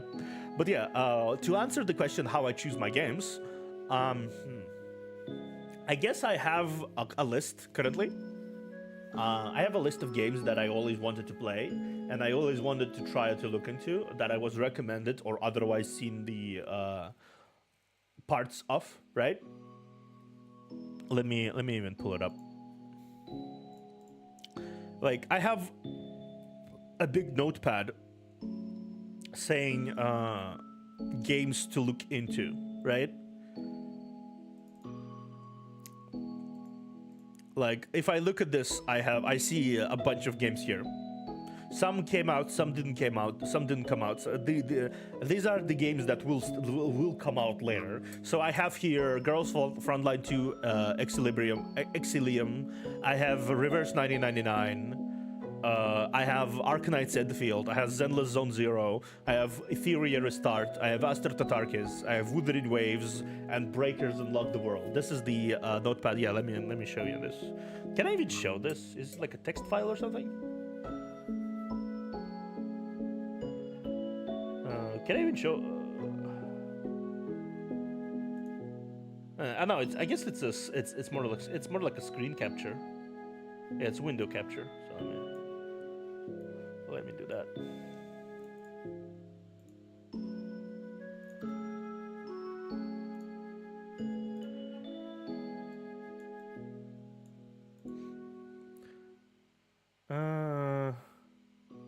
Yeah, there it is. As you see, this is the girls' games to look out for. check up on. These I usually have very simple notepads. It's Girls Frontline 2 Exilium Reverse 1999, as you can see, October 26. Arc Knights Enfield, Zelda Zone Zero, Etheria Restart, Astartes and Wuthering Waves, and Breaker Unlock the World. All of these games haven't come out yet. All of these games kind of did not come out yet, right? This is not all the games I'm looking into. There's another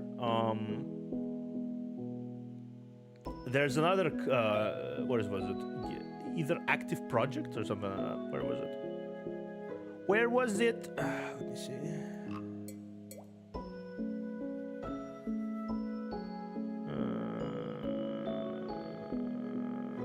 Do I not have it? Yeah, I think I kind of lost it. I think for some reason. I'm not exactly sure where I lost it, but I did lose it. Yeah. For some reason, it doesn't save sometimes.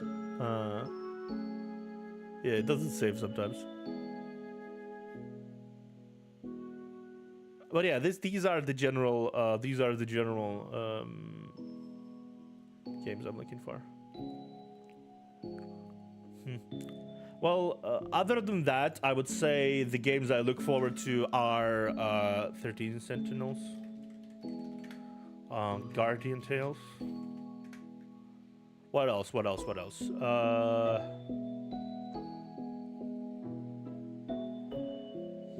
There's a bunch of games I kind of look forward to playing. This Collision. Like at least those three off the top of my head. Have you watched the Grand Relink? Yes, I did. You're right. Arc Knights. And Grand Blue Relink. Oh yeah, I know. Grand Blue Fantasy is a gacha game that I wanted to try playing at some point, actually. Honestly, Grand Blue Fantasy.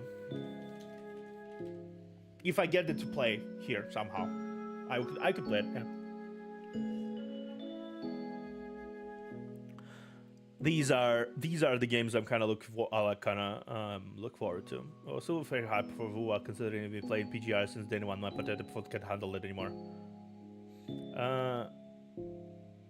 Their style is nice. Gonna try it now. Yeah. Grand Blue is like it's like long. It's like very long. More grindy than FGO. Yeah, that's basically what I'm not really considering. But there's a lot of content. Yeah. I know there's a lot of content, and I know that much. Let me save this. Yeah, let me not cover my face anymore.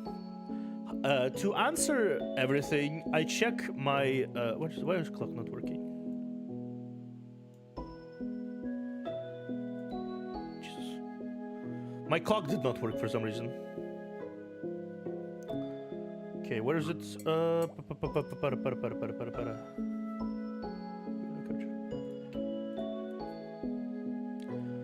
Disco Elysium has a lot of replayability. Yeah. I will be adding more to that list as we go, right? But obviously, I don't want to overload myself, right? Clock, my clock. Let's not do those jokes. It's called clock, not cock. My cock is working very well. Thank you very much. My clock, on the other hand, did not appear to be working. Anyway, yeah, this is basically how I choose my games. Polls are there for the additional stuff, like for the order in which I'm gonna be playing games, for the other stuff. Like I have a new series, basically on each Thursday, I'm gonna be trying a new game, right? For example, when new gacha comes out, I will be trying a new gacha. When there is a new overall new game I want to try, I will be trying that. I will be posting a poll every week to try to just dip into other games on Thursdays. This time on Thursday, we're gonna be playing Needy Streamer Overload. That's what we're gonna be playing this time, basically.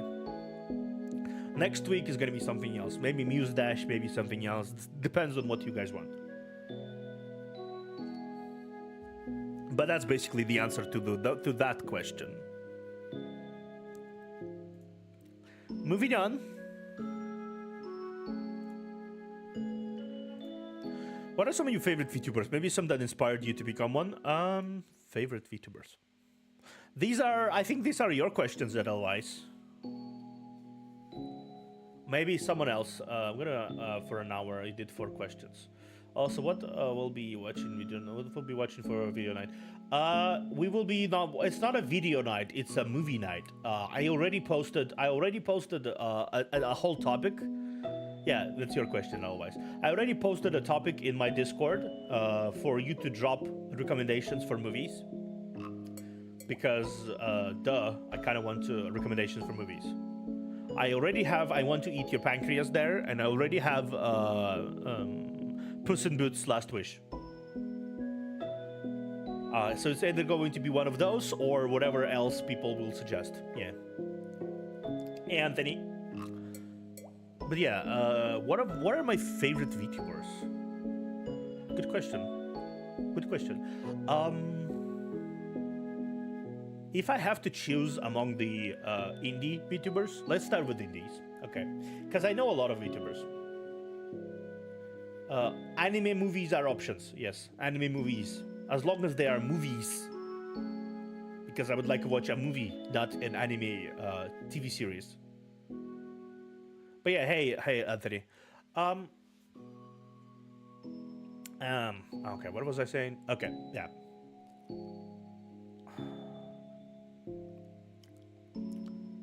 I was saying about the favorite VTubers. Let's start with indies. My favorite indie VTubers on the side of Twitch, I would say currently are Buff Pup. Yeah, Buff Pup, Joel, Porcelain Maid, as you guys know, Monarch,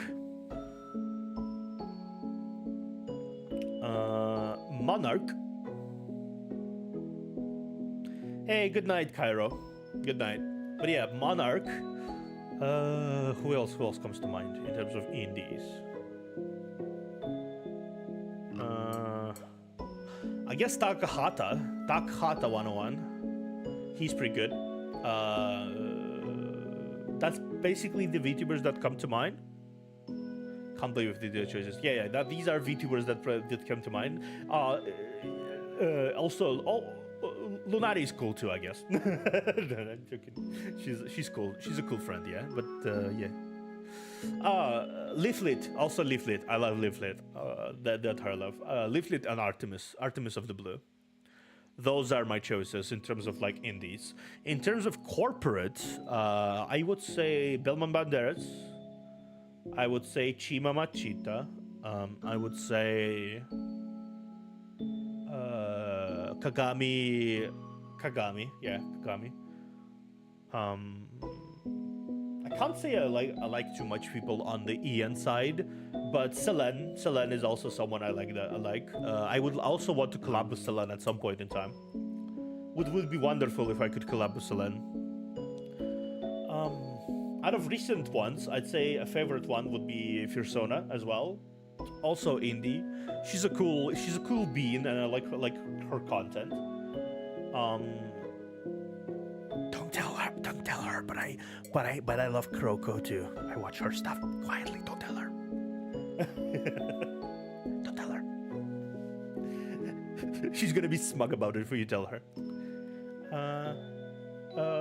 Neos is cool. Neos and Cinia are very cool to watch. Like to drop by and say like they're pretty cool as the content creators, I would say.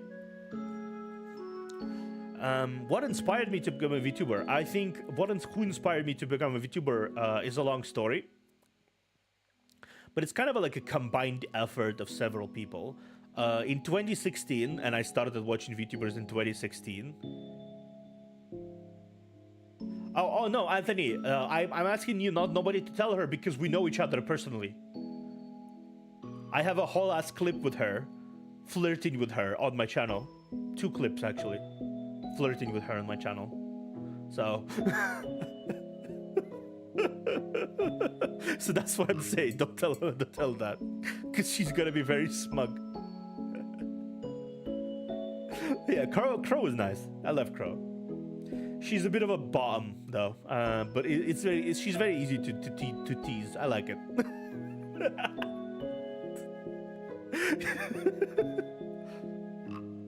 Yeah, she's very easy to tease. I like it.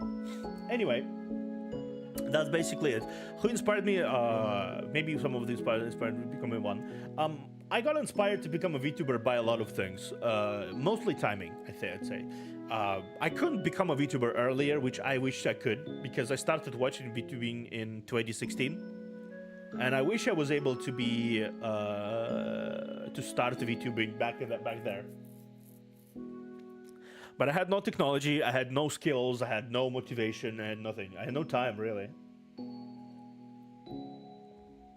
Man, 2016 was 7 years ago. It was 7 years ago, huh? Even more, a little bit more than that, actually. It's going to be coming up 8 years.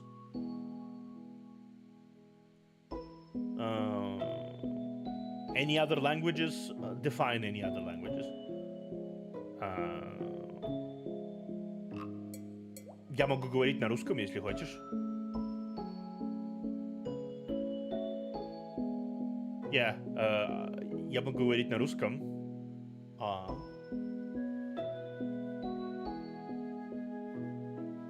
Nihongo shabete nai na.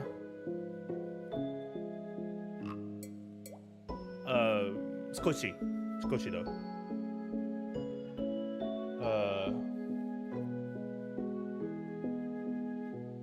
A little bit.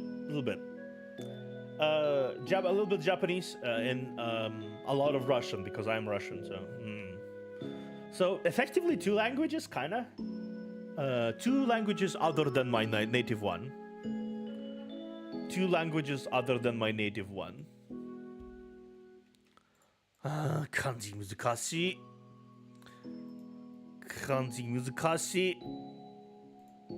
Did you just Nihongo Jozu? Did you just Nihongo Jozu'd me?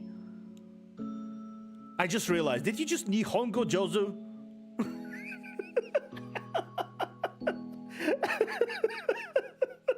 God damn it. God fucking damn it. God damn it. So Russian, English, and Japanese. Yeah. Russian, English, Japanese. Is this Russian broadcast? Kinda. Hey, VegB. I speak mostly in English, right? I speak mostly in English, but I can't speak in Russian, right? It's fine. I'm native Russian person thing existence. But yeah. I speak. I still have a very strong accent. Look, it is my everyday interact as Japanese person to Nihongo Jozu, my any millisecond of Japanese. Oh, welcome. That's a first. I don't think we had a Korean person around. Japanese person to Nihongo Jozu any millisecond of Japanese. Sure. Okay. Fair enough. You're not the first Japanese person who Nihongo Jozu'd me. Actually, I have a less of a Russian accent than I do. Hey, Zero Steak. Oh, guys, you guys joining in? Nice. So you have a no worries. You can watch. I didn't answer too much questions, to be fair. I kind of ramble on a lot as usual. Yeah, I say you have less a Russian accent than I do. Years and years of talking. Like I could actually activate Boris.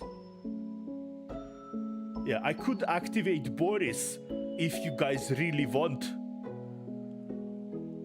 My Boris is very strong. No, I can't even speak with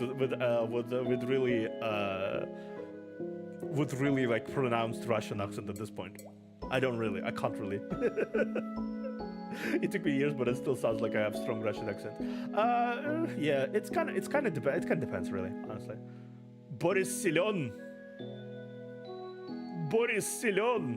Is the internet available during the war? Yeah. Obviously.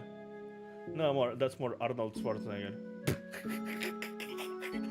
Honestly, fair. I mean, yeah. internet is not going to be going down. Don't worry about it. People, if the internet goes down, people will actually go out there and murder, because internet is the only thing keeping sanity in this universe. But yeah, it's okay. But we can do whatever we want, really. How to say it? The government tried to block stuff on the internet at some point. The internet tried to keep us. They tried to block some parts of the internet at some point. It failed, so they are not trying anymore. Yeah, they are not trying anymore. It's impossible. It's impossible at this point. Anyway, yeah, welcome to the stream. Feel free to subscribe. If you guys have any questions about stuff, feel free to ask, because it's a Q&A today. I think I'm gonna be moving on from this question. Oh, good. Nice. That's the question. So they tried once, forgot who their citizens are, never tried again. Exactly. Remember, Anthony, when they tried to stop people from pirating? Remember how that went? Remember how that went?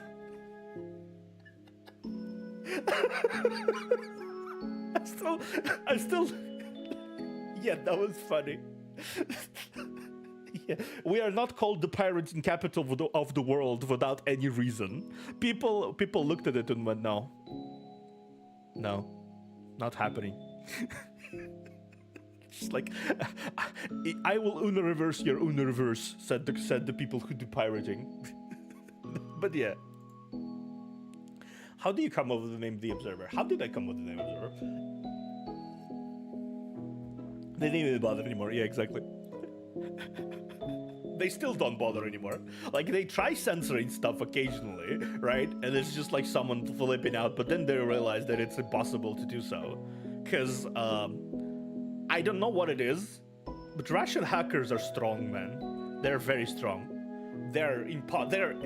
Russian hackers specifically are undefeatable at this point. I'm not even sure anyone can defeat them. So yeah, I'm terrified of Russian hackers. Like, I see some websites blocked, about 30 pops up on right the moment. Yeah, exactly. They try to block several sites, but none of that works. Because the site just changes, it's like Hydra, but actually unkillable. Exactly. Because they're working with the government. They're Russian. What do you expect? Not a lot of people are working for the government. No. If they were working with the government, actually, I'd say they would have more of a chance to actually block anything, right? But a lot of freelance hackers and freelance crackers and freelance pirate people, they do their own thing most of the time. They make money off ads and they make money off producing content like that. They don't actually make money from the games they pirate, or movies they pirate. They make money off downloads and stuff like that. It's basically how they get money at this point. That this is their job. To take games and basically break them to be able to be played freely. People who work in the government have so much stuff to do. They do not usually have time to block in a lot of the stuff. Yeah. Or they just refuse to do so because of how spaghetti complicated the system is. Yeah, exactly. Every complex systems become a spaghetti code at some point. So that, yeah. Okay, let me finish the question first. How did you come up with the name The Observer? Honestly, it was a name. It was a name before. It was my name on Twitch before. It was something I used when I talked with people, at some point at least. And I always found myself as someone who observed without interacting much. Like, I'm a lurker of the brain. So after thinking about it, after really sitting down and wondering what exactly is my identity on social media, I never interacted and always observed, right? And hence I am the observer. It's not the most creative name, granted, but it is something that I identified myself with as someone who watched from outside most of the time. I never used social media accounts before. I never used anything. I'm a bit of a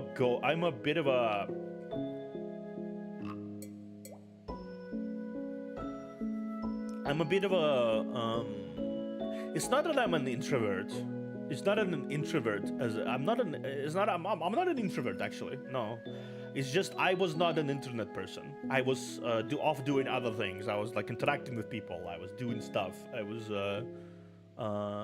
spending my time in bars and doing voice acting gigs and working on radio. I just didn't really have much time to do any internet stuff.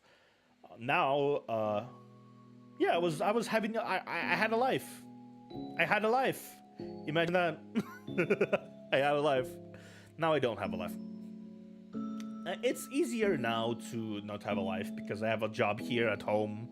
I do this here at home. I eat here at home. Plus the pandemic. The pandemic made me a very big homestead person, actually. Before that, I was not exactly someone who stayed at home too much. Pandemic, yeah. Pandemic was the thing that basically made me go, yeah, I'm just gonna stay home. I'm just gonna stay home. Man. It's easier to stay home these days than it was much before. But when it comes to social media, I might as well be a ghost. Yeah, I don't have much traces of me existing on Facebook or on Twitter or on Twitch or anything. Not really. Like I had like my history of watching Twitch content, right? I periodically dropped in on streams, periodically watched some people, periodically interacted with some people. Back in 2015, 2014, 2016. But I never really interacted with big streamers, never really donated to big streamers. I did subscribe to a lot of people, but not really donate, interact and stuff with people. It's kind of like that. But yeah, The Observer. That's why the name The Observer came into existence. Next question. How long have you been doing content creation? Depends on how you call it. But I've been getting into content in and out since 2013, I want to say. Yeah, I've been getting into content here and in and out. It's not been consistent at all for the last 10 years. Before the start of my VTubing career, I popped in several times in small D&D campaigns actually. That were broadcasted. I popped in. I had several vlogs somewhere on the internet.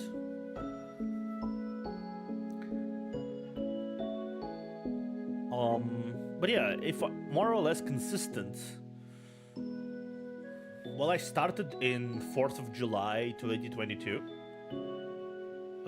Yeah, 4th of July 2022. So I guess a year-ish, like a year and several months, year and 3-4 months. A year and a quarter of a year, yeah. A year and a quarter, let's say it like that, I would say, yeah. Consistently a year and a quarter. Most of the year, exactly, the full year I spent on Twitch, yeah. And then I went to YouTube, and I have been doing YouTube since, actually pretty much since my anniversary. I've been doing actively YouTube. So my second year of streaming, fully second year of streaming, has been spent on YouTube so far. Can't wait for the Observer to join Disanje in 3 years, Kappa. Imagine though. Imagine that would be kind of funny if one day I suddenly say, and now I graduate, and then you see in several months you see a really a nerdy bastard, and then you hear a familiar voice with very pronounced Russian accent. And you see, oh, you sly bastard. Well, hopefully I will not need to join anything. That's going to be so funny, actually. Yeah, if I ever join, that would be funny. Yeah. But I don't think I will. I don't have the numbers for it, at least not right now. And when I do have the numbers for it, I don't think I will join the Sanji. Because I don't know, it's kind of, how to say it, right now I am in the company that hopefully will develop on its own,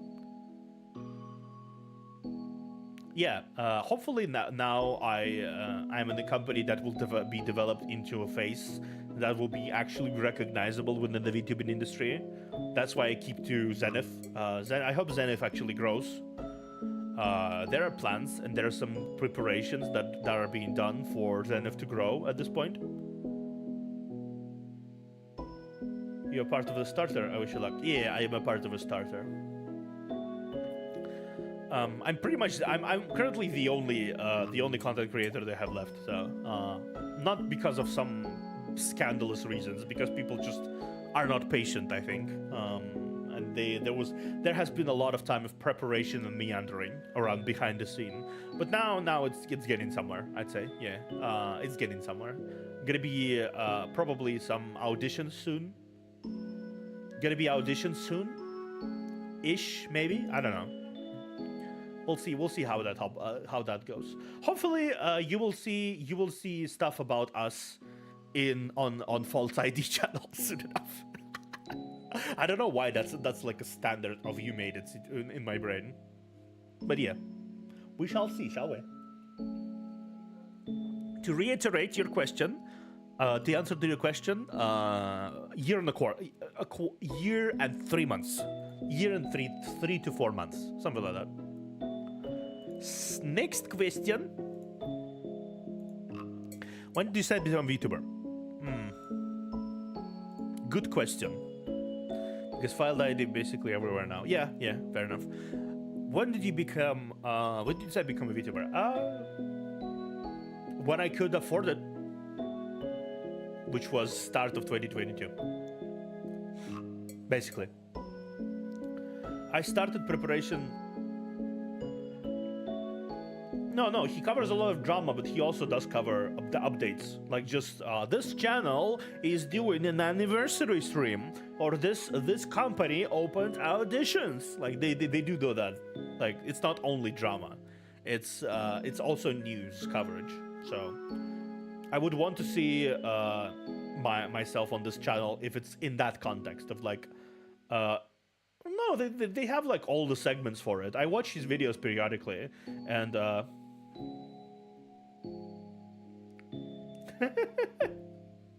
yeah, that's that. Honestly, if I ever do join another company or start on another identity, it would be kind of funny to pretend I am not that. I am someone different. It would be really funny to pretend I'm someone different, even though my fans will go ah.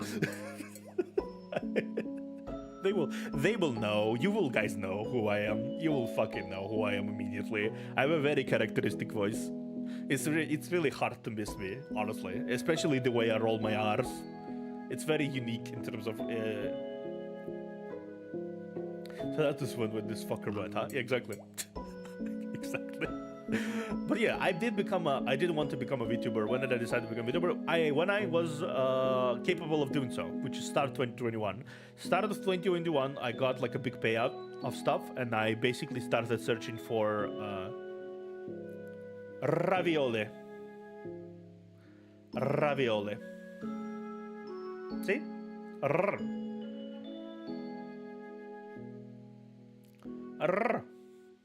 Raba. Okay. Ravioli. Ravioli. Ravioli. Ravioli. Ra. Ravioli. Okay, never mind. But yeah, about Russians are good at rolling their R's. Thank you.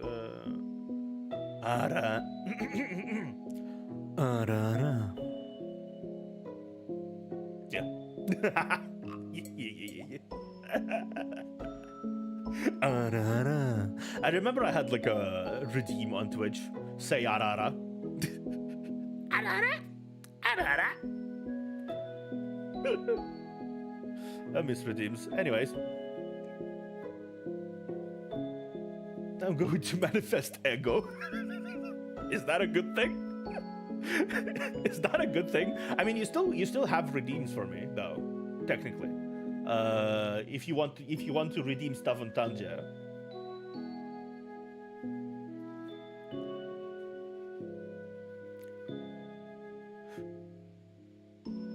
It depends. I see. But yeah, I decided to become a VTuber around May. No, not May. Around March, maybe? Yeah, March is where I started talking with an artist, so I was like fully committed to it in March. Yeah. That's basically March 2022. That's basically where I decided to. Then there were several months of waiting, and then I started. When do YouTubers unlock memberships anyway? 1,000 subscribers. 1,000 subscribers. 1,000 subscribers. But yeah, next question. What is your favorite color? Purple. Can you not tell? So we're 53% of the way there. Yeah, we're 50% of the way there. Because I already have the watch hours. I already have 5,000 watch hours needed for as the another condition. I just need to be 1,000 subscribers. You Pepsi man. Yeah. But still, my favorite color. Can you not tell? What do you think is my favorite color? Look at me. Look at me and tell me what do you think is my favorite color? I think all the purple would suggest that it's my favorite color. All the purple everywhere, except my like backgrounds right now, which is blue, more bluish.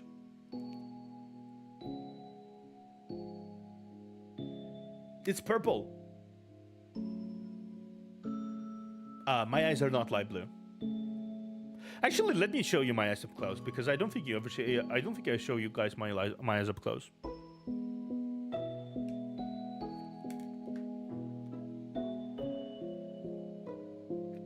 It's not light blue.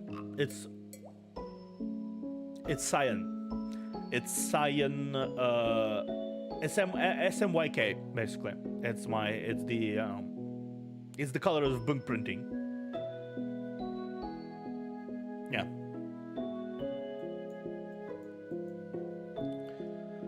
It's the colors of book printing. That's what it is. I love the moving parts in the eyes. They're pretty bouncy. I like this.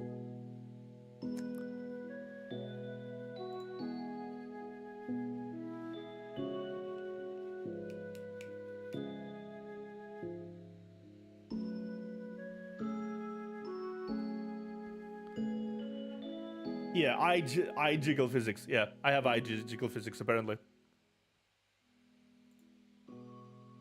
Yeah. See? They slightly bounce every time I like blink. It's kind of funny. It's pretty fun. It's actually pretty funny now. It's not kind of funny. It's pretty funny. Eyes go boing boing. Exactly.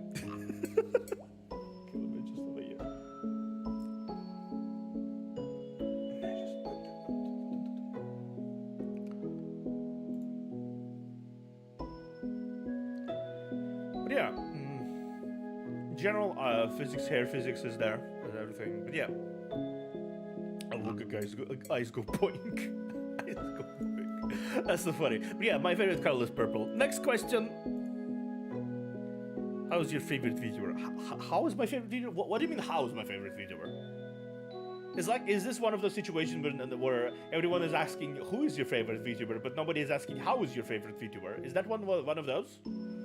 I think my favorite VTuber is doing alright. I think my favorite VTuber is doing alright, yeah. Though it depends on what you consider alright. How is your favorite VTuber?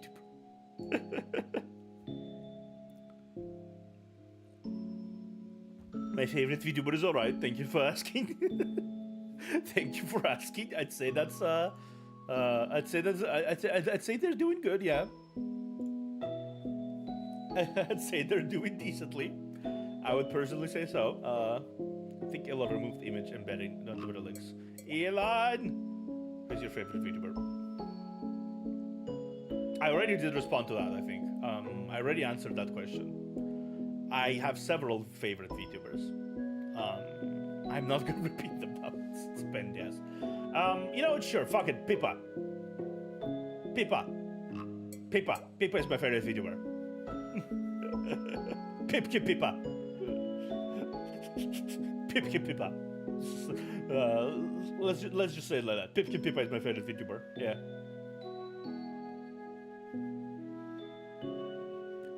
Let's say it like that. Yeah.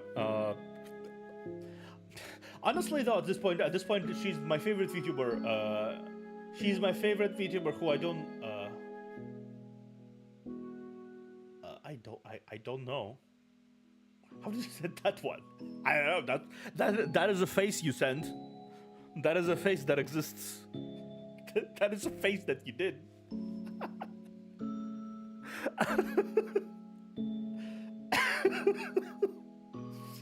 What a face.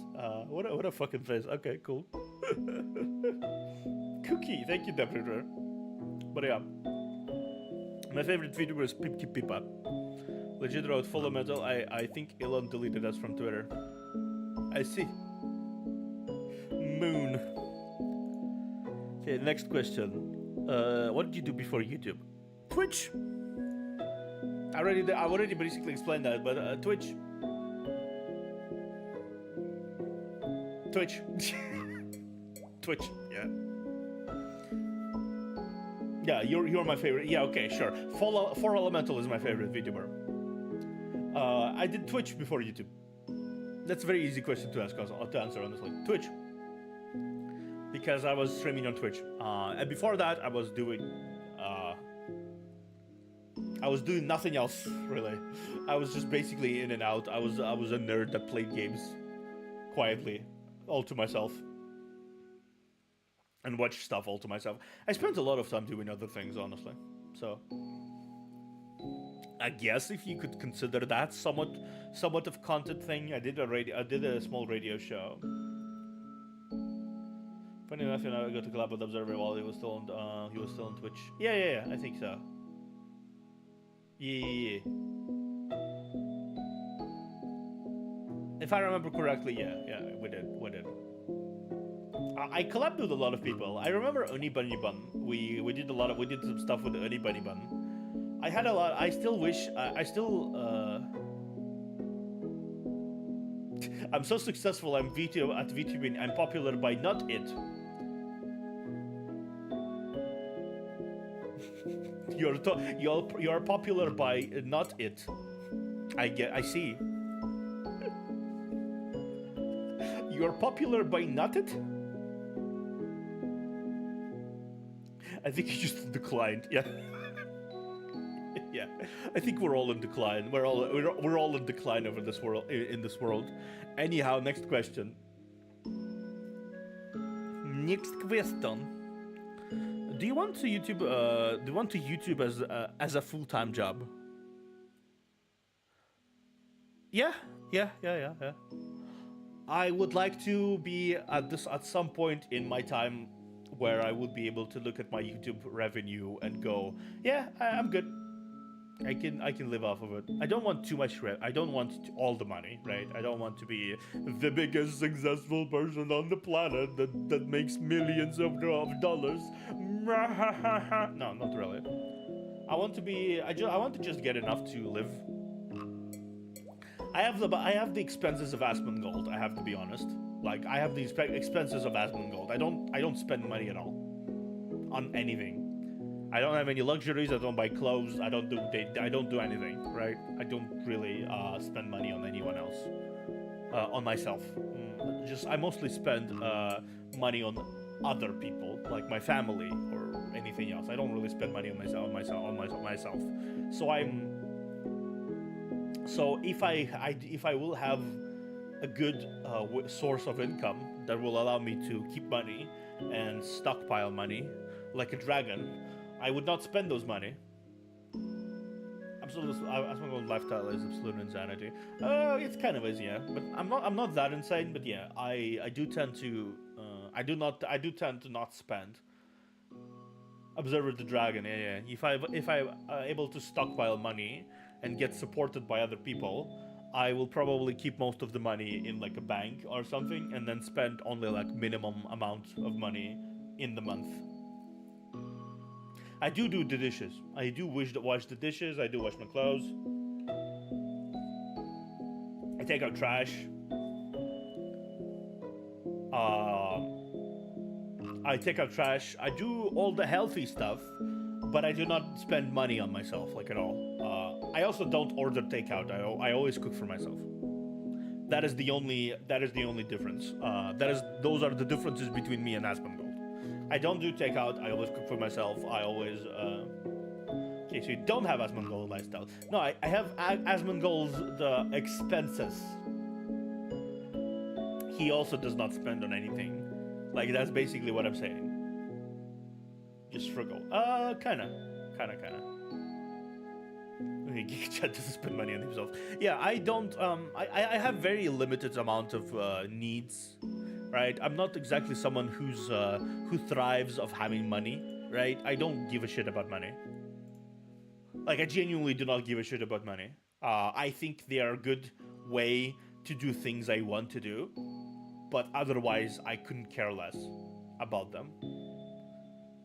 If someone asks me to help them buy a ticket to a plane and I have the money, I will spend the money on the ticket to the plane because I don't have any other way to spend it. 2 GigaChats makes infinite money and can't spend a single bit on himself. Yeah, like I already have a good house. I already have a good lifestyle, good places to buy food from, right? The only thing I will spend later, I think, is getting a new place to live in and helping out people who I will be staying with, hopefully. That's basically what I want to do. I want to help out those people. I want to be able to support those people. And I would like to be able to upgrade my model at some point. I would like to do a 2.0. That's what, in terms of rigging. I would like to do that. I will keep my design. I will keep my everything, but I would very, very much like to do a 2.0 at some point. I would wish nothing else. And this was a project that has been happening for a while, but I kind of low-key want to invest into a female version of my model. I just kind of want to see how I look as a waifu. I really do. That's just a personal interest. And then I randomly, without any announcement, will hit you with that. I will just randomly, with no explanation, here the stream with a female version of my avatar, and say I won't even change my voice or anything. I will just say hi.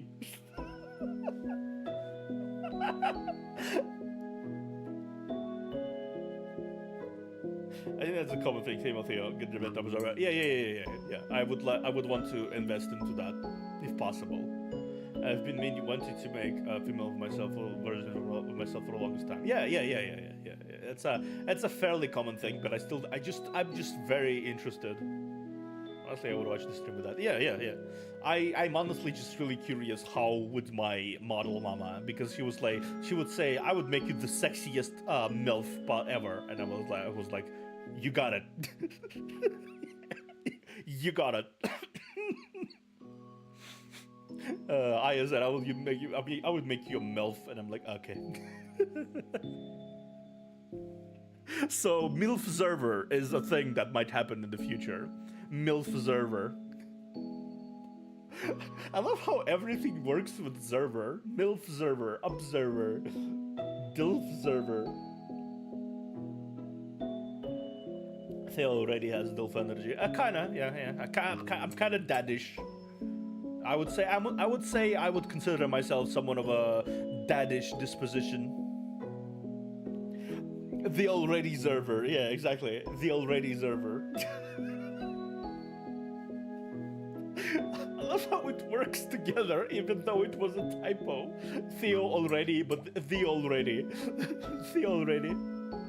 What the fuck does it work? I'm the already server. Yeah, exactly. Exactly. Okay, next question. Answer is yes. I would like to. The before server, the after server, the future server, the past the past server. Sounds like a name for a dinosaur. Yeah, it does. It kind of does. It kind of fucking does. Swear to God. Okay, never mind. Answer is yes. The spirit of Christmas past server. The spirit of Christmas present server. Oh my God. The spirit of future Christmas. Stop. Why is it making me laugh so hard? Too much fun with this. Yeah, I know you're having too much fun with this. I'm laughing too hard. Can't fucking do it. The wife server. The Lamau server. Lamau server. What the fuck?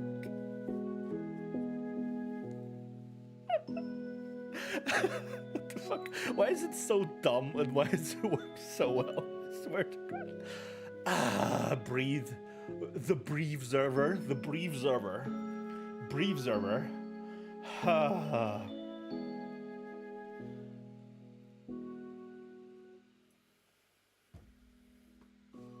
Who's Lamau and how do we know her brother? I don't know. The cat server. You know what? Sure. Server. You know what? Sure. I'm too mentally broken for this. Give me a moment. I am too mentally broken for this.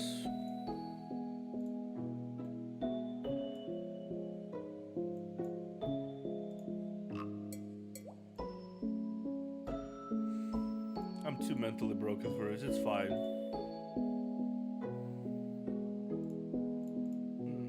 Yeah.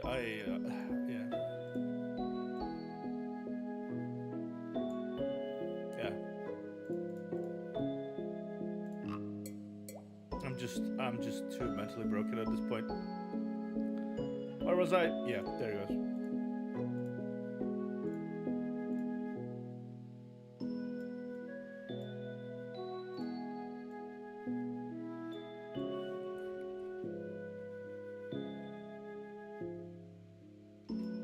Yeah. Okay. Yeah. Yeah, okay.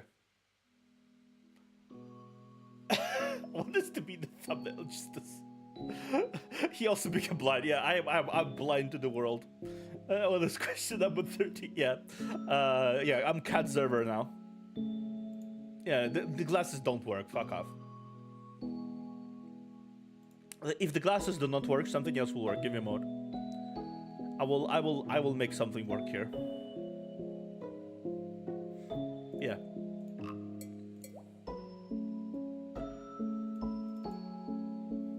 Hello, everybody.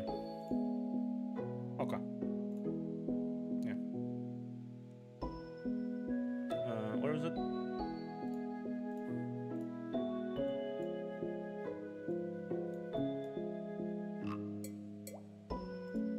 Yeah. I usually don't use these, like, at all. I usually don't use these at all, but,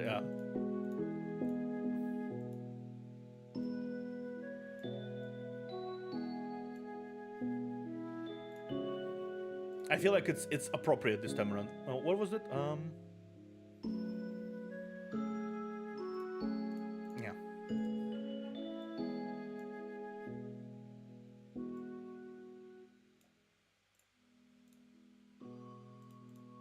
Hello, everybody. My name is Markiplier. Yeah. I'm just this. I'm just this now. It's a cat warning here. I'm just this. I have Boba. I have my mustache, my fabulous mustache. I have my clown nose and my cat ears that move, that are somehow, for some reason, mismatched with my hair color. For some reason. Yeah, it's just I'm just this. This is my world. This is my life now. This is my life now. The question is still, do you want to become a full-time job? Yes. Yes. Yes, I do. I would like to. Next question. Pick Theo, exactly. Bro is living his best life. Exactly, yeah. This is my peak. I will not get better from this. This is not I will not get better any better after this.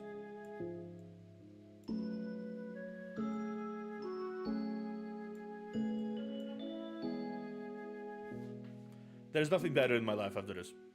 Nothing.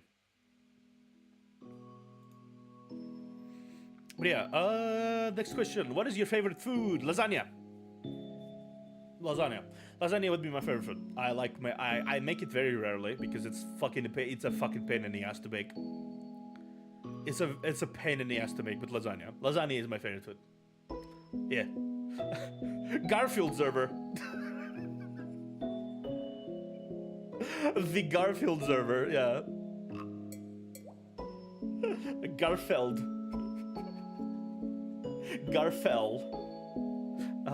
Garmayfell. Garflied. Okay, I see. Simon and Garfliedkel. Okay, yeah. Garflied. Garflu. Garfled. But yeah, I like lasagna. I think it's good. It's very good. It's very nice. Very I enjoy lasagna.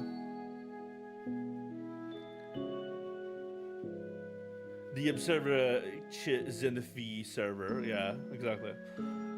Join my Discord server. It is in the description. We're gonna have a movie night. Anyway.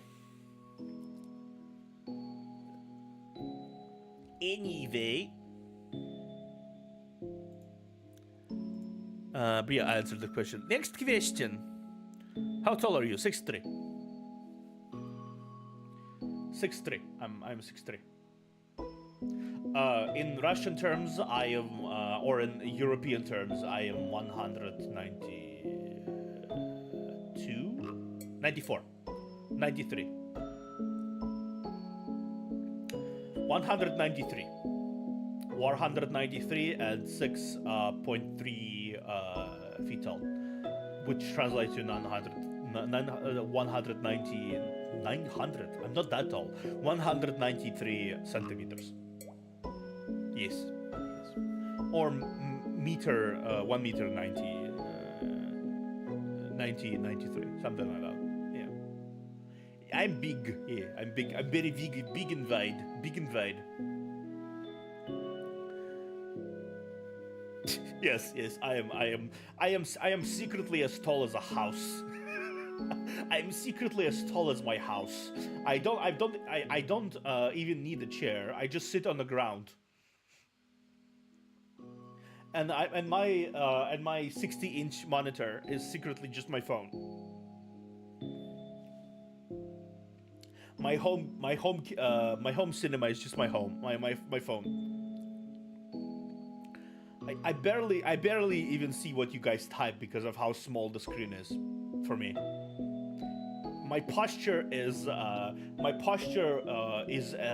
XQC from that animation video. My posture is like my actual posture is like that XQC video. Like that's absolute. I'm so tall that that's my posture because I need to maintain that posture just to see the screen on the ground. Secretly, all this time, I've been 10 meters tall. Secretly, all this time. Yeah. Next question. How old are you?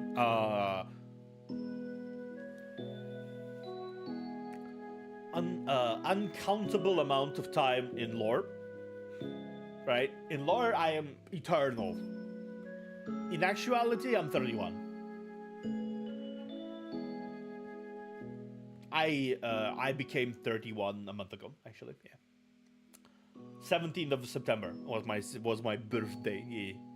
I didn't really put any fanfare in it. Whatever. I'm not really used to celebrate my birthday. Next time I actually will plan for something on my birthday because this time I didn't really do anything for my birthday. Next time I will plan like a donathon or something when I'm gonna be 32. I'm gonna be planning a donathon or whatever in advance because this time I didn't plan anything, so I decided to not do anything because I already was pretty tired from an active week and I didn't really want to overextend myself pretty much doing other shit. I didn't really want to do anything on my birthday, to be fair. That's basically how I feel most of the time these days. We share the same month, yeah. We share a month. I'm actually surprisingly close in birthday to some people. Give me a moment to close the window.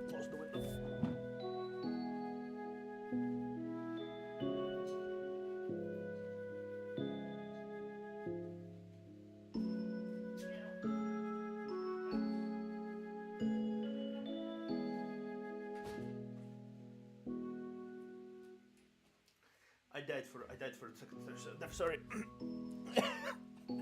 I look really deceased there. I look like I'm sleeping. Holy shit, it's popular YouTuber veteran Markiplier. Yeah, exactly. Hello there, everybody. I'm Markiplier or something like that. I don't know. I don't know how he speaks. I don't remember how he speaks. I last watched his videos like a year ago at this point. Oh my god, it's been a while since I watched this video. Okay. Yeah, I imagine you did. Next question. Do you have siblings? No. I'm a new. No, I actually do. Fuck, I already told you I do. Why would I hide it? Yeah, I have a sister. I already told you I have a sister. What the fuck am I saying? I have a sister, yeah. Older sister. I have an older sister, yeah. She's a bit of a mess, but I love her. Why the fuck would I hide it? Like, I already told you guys. What the fuck? I have like a how can you possibly know that? Like, I already fucking told you. Casually forget the existence of the classic move. No, it's not like that. I was considering for a moment. Well, if I told you guys I have a sister, it'd be kind of like doxing myself a little bit. But then I realized I already told you I have a fucking sister. What the fuck am I talking about? And I'm like, yeah, yes, I have a sister. I have an older sister. Of course. My brain works in mysterious ways sometimes, I have to say. My brain really does work in mysterious ways. I have to absolutely say. But yeah, I do have an older sister. And a bunch of like cousins and shit. But though they aren't exactly considered siblings, but I do have a bunch of cousins. My main sibling is my older sister. Yeah. How old is Muni? Good question. She's does it feel like my goal is beyond my understanding sometimes? Yeah. My goals are beyond my understanding. My goals are certainly beyond my own understanding, that's for sure. That's for done, I'm fucking sure.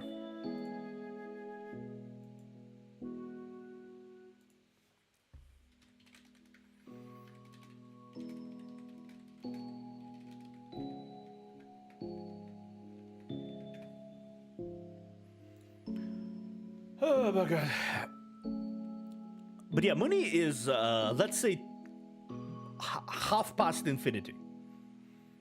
She is half past infinity. She's like half as old as me and Lore, which is infinity. So like half of the infinity. like say it like that, yeah. Let's say it like that and stop on this. Next question. What is your favorite subject in school? Yeah. My favorite subject in school was history, actually. History, yeah. I always enjoyed listening about the Half of infinity is still infinity, yeah. But it's like infinity since she started living infinity since after me, basically. But yeah, my favorite subject in school was history. Lunch was my favorite subject in school. That doesn't count. Lunch was also my favorite subject in school. But if I have to say like a subject, it would be history. I always really enjoyed listening about the misadventures and adventures of the different figures in the world, in the history, about all the factoids, about all the historical intricate nature of the universe, of the world, and just how complicated humanity's history has been.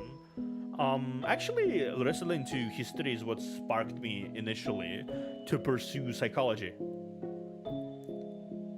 It's what sparked me to pursue psychology because I wanted to understand people. I wanted to understand people. I wanted to get a hold of the reasons why the world came into the direction it did. Why some decisions were made, why some decisions weren't made, why some people were celebrated while others were demonized. Why those some subjects became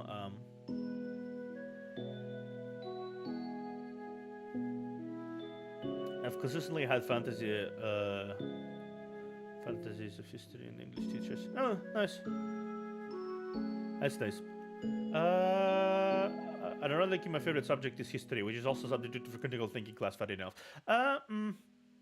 We didn't really have critical thinking class, but we basically had a lot of teachers teach us how to think for ourselves. Basically, it's like even my history teacher was especially good at that, where she was basically to tell us all the information about the fact, and then she basically had us draw our own conclusions about why some events happened and some events didn't happen and everything. We our teaching system actually has teachers who are passionate about their jobs. So they often encourage you to think for yourself, which is good.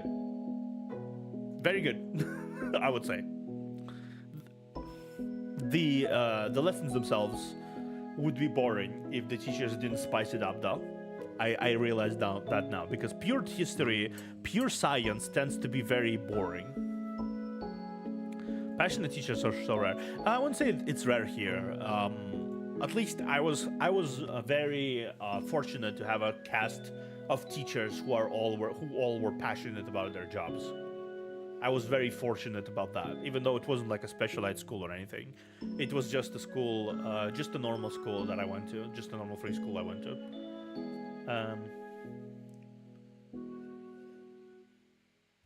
We used to change schools a lot because I moved a lot. But I always encountered passionate teachers whenever I went. But yeah, I traveled a lot when I was when I was a kid, because my family had ties to diplomatic stuff and lawyer stuff, so we ended up moving a fuck ton. I guess that's why I never really made lasting friendships, to be fair, because I moved a lot. It's kind of hard for me to do so, honestly, make lasting friendships, because of how fleeting my nature is ultimately. I'm ADHD in existence. I always move on to new things. I think VTubing is pretty much the only thing in a long while that hasn't made me move on yet.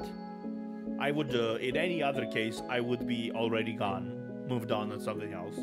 But it has captivated me completely. This identity, this model, you guys, everything completely captivated me entirely. So I'm like, I'm just gonna be here for a while then. Oh, so you are the transfer student protagonist? Yeah, kind of. I kind of am. I'm kind of that person. Honestly, you're better off without them. I have a couple of lasting friendships that they're really quickly falling apart. Yeah. I guess so. Still, I enjoy all the friendships I make along the way, because I do realize people change. You can't really hope to forever be friends with someone, right? You can't hope to be forever around someone, unless you're like married or something, which is a very rare case, you know. But you know, I will cherish all the memories I make. I still don't feel anything bad about the people in the collage I showed you earlier. I don't feel anything bad about them because I feel like though they encapsulate the good memories I made while streaming. Even though I don't talk with most of them now. I don't talk with most of them, not as much as I used to anyway. But I think it's good. It's still good. I found new people. I found that I talk with actively. The old people I still know, and they still know me. I still exist in the state where I feel like I'm going somewhere good. So that's good. And that is all, as they say, history. Who was your favorite to collab with? Good.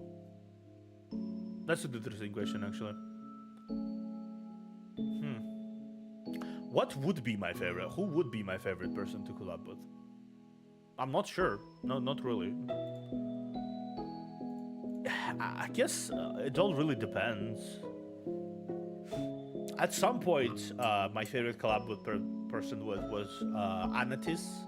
She's a friend of mine. She's pretty cool. At others, it was someone else. I don't even really have that person who I consider to be my favorite collab, really. Some people I collab with more, other people I collab with less. Some people I have like a whole series with right now, or 2 series, as with Soul Camera, where we do in 2 games together. Like it really depends. I think I cherish all the people who collab with me. I cherish all the people who hang out with me. Though I have to state directly, like what would be my favorite collab? I can say what was my favorite collab. I think not a person to collab with. My favorite collab. Anyways, you go to sleep. Thank you for your stream. No worries. Good night for Elemental. Thank you for hanging out. It's been a pleasure seeing you around as usual. What would be my favorite collab? I think, just by its memorability and despite all its problems, despite everything that happened in them, I think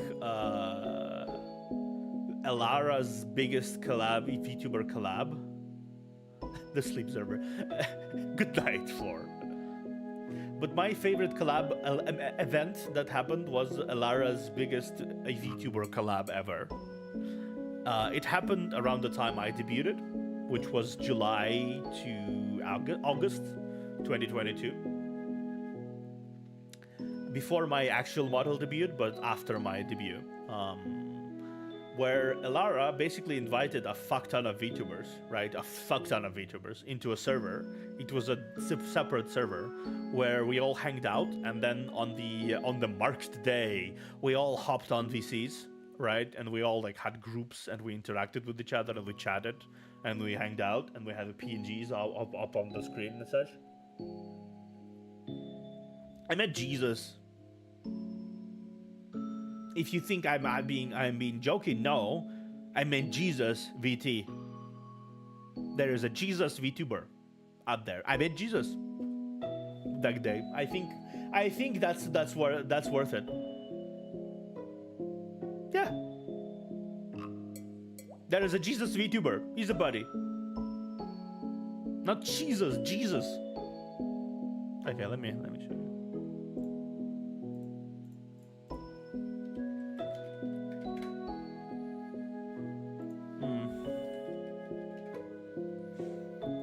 Yeah, there it is.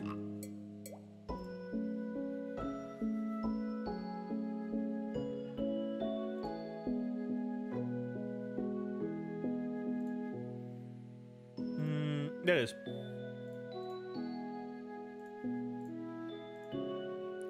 Let me quickly. Fuck it up.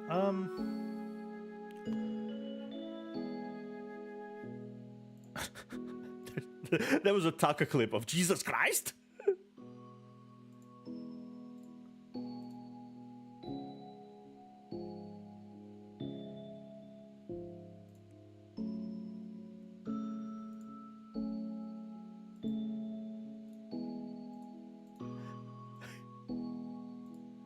Yeah, okay, I found it.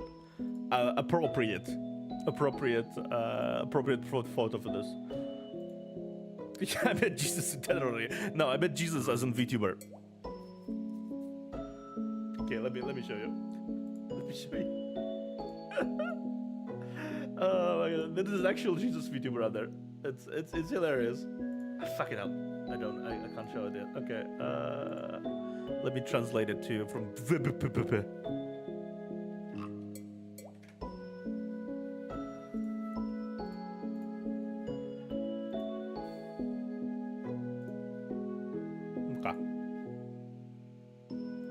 There you go. There. Jesus. Jesus VTuber.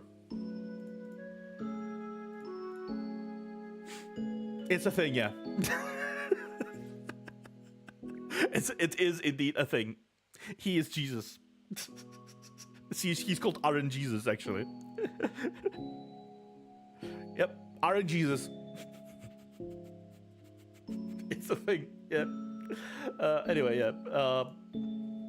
Yeah, I met Jesus. We were in the same group. The collab itself was a fucking dog shit thing, right? It's just basically we all sat there for a few hours and chatted with each other, and then the Lara decided to bring us up on the screen, and then there was a single screenshot, and then we all fucked off. Right? It wasn't really much of a collab. It's more of a like, oh hey, showcase all these VTubers. These are all the VTubers are here now. Let's do a screenshot. That's all the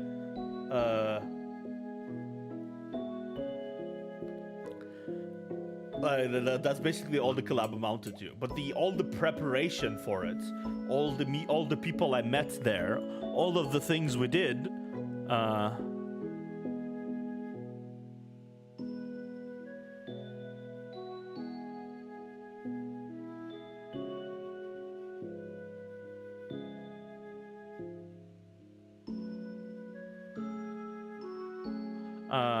yeah. I just, I don't know. I think I'm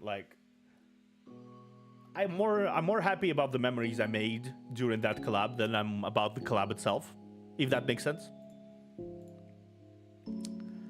But the people I met, the memories I made in that collab basically made it my favorite collab, even though the collab itself was kind of not bad, not good. So yeah, that's basically it. Next question. What is your goal for YouTube? Currently, short term, 1,000 subscribers.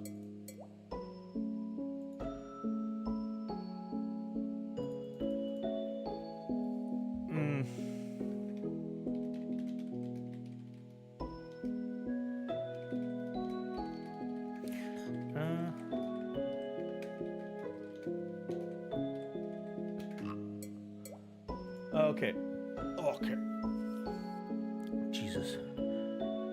Speaking of, but yeah, what is your right now? 1,000 subscribers on the road to 1K. Yeah, 1,000 subscribers. Then it's gonna be 10K. That is my overarching goal for my YouTube channel. It's 10K subscribers. Because I don't imagine myself getting any more.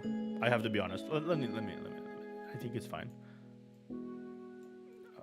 Okay, mustache just wants to keep on. Okay, I'll just keep on the mustache and the boba. Yeah, I'm gonna be the mustachio for now. Yeah, the road to 1K. It's gonna be the road to 1K, and then it's gonna be road to 10K. I'm not exactly sure when I will hit 10K, if I ever will hit 10K. If I ever do, that's gonna be insane. Right? It's something I don't expect to happen anytime soon, you know, like in a year or something. I do know that a lot of the series that I will be doing now, I will be doing in a year or two. Like Honkai Impact, I will be doing for the next year or so, probably. with Alexia. No, it probably won't. But I do like the mustache. Mustache server. But do I have it streams? Probably not. Yeah, I did want to say no. Queen V got held back on the job today, so I was just messaged a while ago. Probably not. Next week, probably instead. We will be stopping largely skipping weeks unless some emergency happens, right? We will stop skipping weeks for Counterside. But so yeah, I think I'm gonna be doing only a Q&A today, and that's it. Still though, we are going to be doing much more Counterside than before. We're not going to be doing once per 2 weeks or something. It's going to be every week unless stated otherwise. We will be here for you for your road to 1k to 10k to 100k. I can't even imagine myself with 100k. I cannot imagine myself with 100k. I don't even know what will I even deserve to get like 100k. Like this is insane numbers to me. Like, I don't even consider it right now. My lifetime goal is 10k. If I ever get 100k, it will blow my fucking mind to Kingdom Come. Like, I'm sitting here now and I cannot picture a future in which I will have 100k. Like, it's that bad. I can picture 10k maybe, but I do not picture 100k. I don't know. Maybe you guys will prove me wrong. Hold on, who knows? Next question. How did you come up with the name? With the new.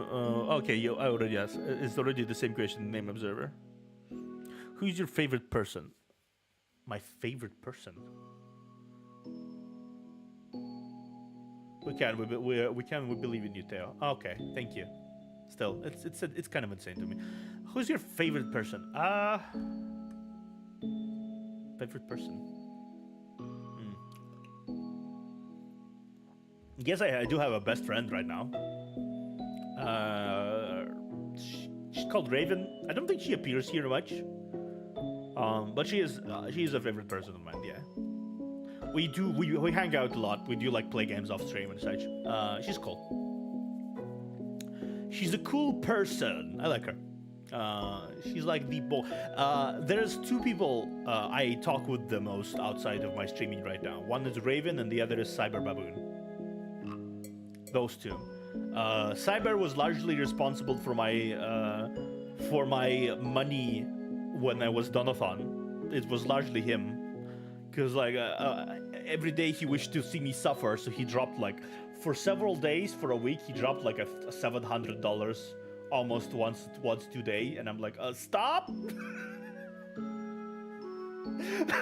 Stop! Like, okay, I remember what happened with Cyber when it was Donathon. First day he dropped $100, then next day, after next day he dropped $400, then day after next day he dropped $700. Like, stop! You escalated. Stop escalating. Why would you stop? And he just like at me. I'm like, no, please spare me. And he was like, yeah. Like it was insane.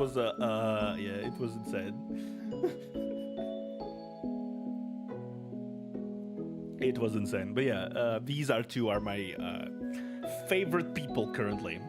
It's Cyber Baboon and Raven. Those two people I talk with the most in any scenario ever in life. Next question. What is your favorite animal? Bear. I know it's cliche for me to respond to that, but it would be a bear, yeah. I like bears. I'm Russian. I like bears. What else can I say related to that? I like bears. Yeah. Next question. Those are very simple questions to answer. What's your favorite thing to do? VTube. Being a VTuber currently is my favorite thing to do, honestly. Like, even if I'm not streaming, I'm thinking about streaming at this point. It's just like, what will I be doing on streaming, right? It's definitely VTubing. It's been my favorite thing for the last year or so. Yeah, like it was hard though. It's hard. It's exhausting. It's sometimes depressing. Sometimes you fail. Sometimes stuff happens. Sometimes things don't work out. But ultimately, I feel like VTubing has become a favorite thing for me to do. In the year or so I have been doing it, it's become like a unbelievable excitement about everything. I'd say it's become something I cherish a lot. So yeah, VTubing. Next question. What is your favorite sport? Football. Not the. Okay, how you like how you Americans like to call it soccer. The soccer variety of football.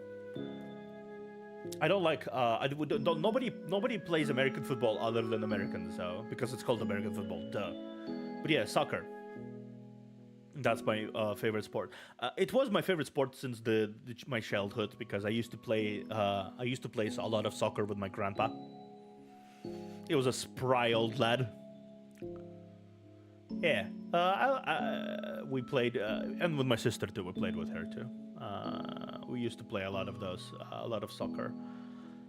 I remember I got like a ball from Barcelona when we traveled a lot, and I then lost it a year later. I fucking lost it a year later. It was depressing. It was a good souvenir, but I lost it a year later. It was depressing, yeah. I lost a lot of things. I used to be a very clumsy person, like a super clumsy person. I still kind of am clumsy, but yeah, I used to be even clumsier. What is your favorite car?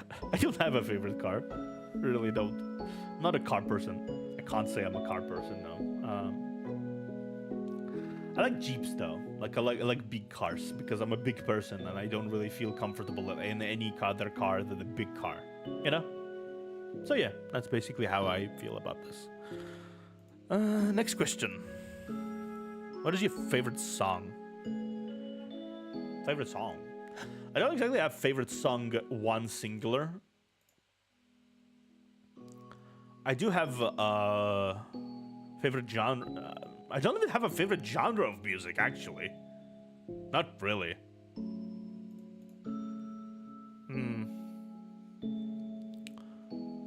I am a very melodic person. I enjoy music in its entirety.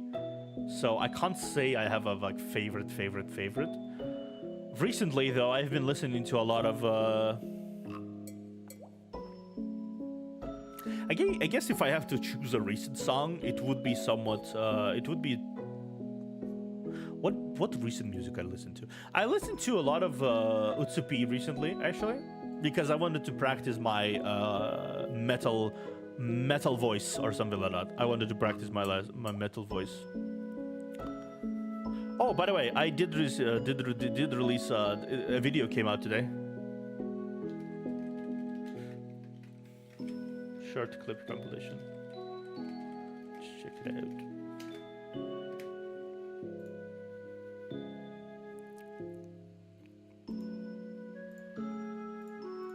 Okay, let me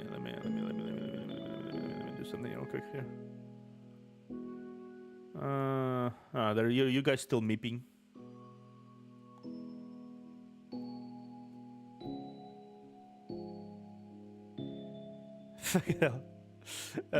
Taylor, yeah. Thank you for that fucking screenshot, by the way. Thank you for that screenshot.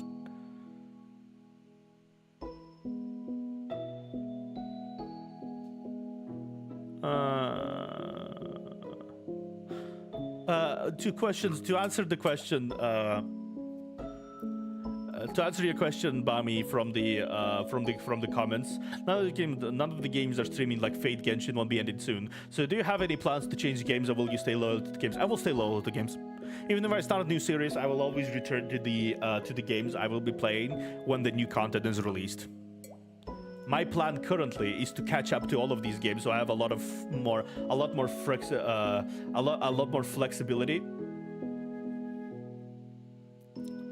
So I have a lot more flexibility in what to do, but I will always cover the new content from the games I played until they are done.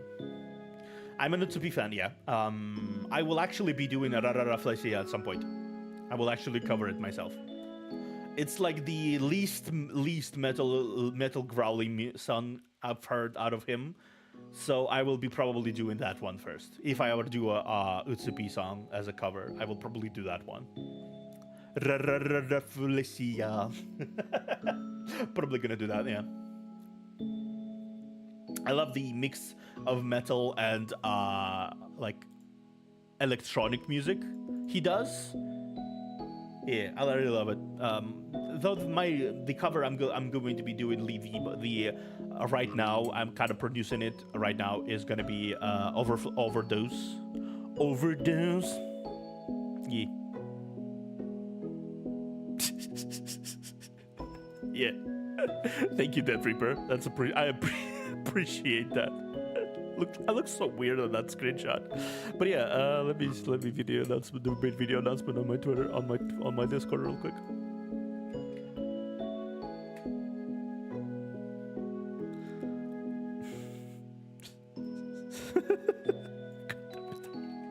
Oh god.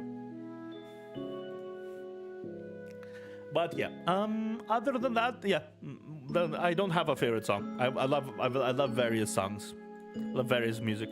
What is your favorite candy? I don't like chocolate bar. Very classic, I think. But recently I've been growing in interest towards like a very non-sweetened, like non-sugary candy. I've been eating a lot of the natural jelly candy. How do you say marmelade? How do you say marmelade? Marmelade. What is marmelade?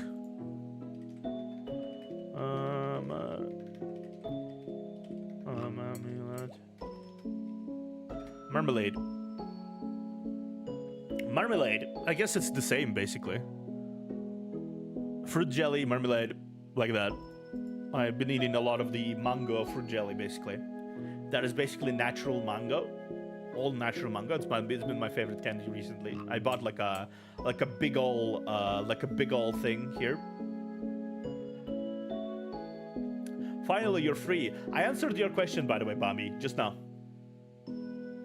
I plan to keep on to the games I play. I plan to keep on to them until they are done, or cancelled, or because I want to record every single thing I play. So if I'm gonna start the game, I'm gonna take it to the finish line. I'm going to take it to the finish line, unless I graduate before some of them finish. In that case, well, unfortunate. That's unfortunate, but yeah, that happens. But unless I keep live and remain live, and remain active as a VTuber, right? I will be finishing all the games I will be playing. So Counterside, I will be finishing Counterside. Fate, I will be hopefully finishing Fate in my lifetime. Every single thing I started, I plan to finish. That is my conviction. Say it like that. Though it will take a while for me to catch up to the current point where I will need to pause series.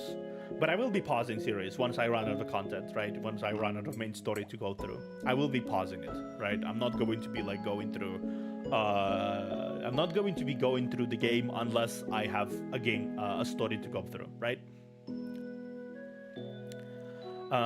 So like, for example, these series I'm doing right now, I will be pausing most of them once I catch up, right? So for example, once I catch up to Zdorica Aurora, once we catch up, finish that season, I will be waiting until next season comes out before I actually return to Zdorica. And same thing with Limbus Company. I will not be playing Limbus Company until Chapter 5 comes out. And then when I finish Chapter 5, I will not be playing Limbus Company until Chapter 6 comes out, right? So that's how I'm gonna be doing. Understandable, yeah. It will be freeing a lot of time to do other things, so yeah. Reverse 1999, obviously, will I catch up to release content. I will stop playing it for a while until new chapters comes out. Same thing with everything else. It will allow me to juggle a lot of things once I catch up. It will allow me to juggle a lot of things and try a lot of new things. And I will be excited to do that. This era, this first year of my content on YouTube, will be basically me setting up over everything I will be doing for the next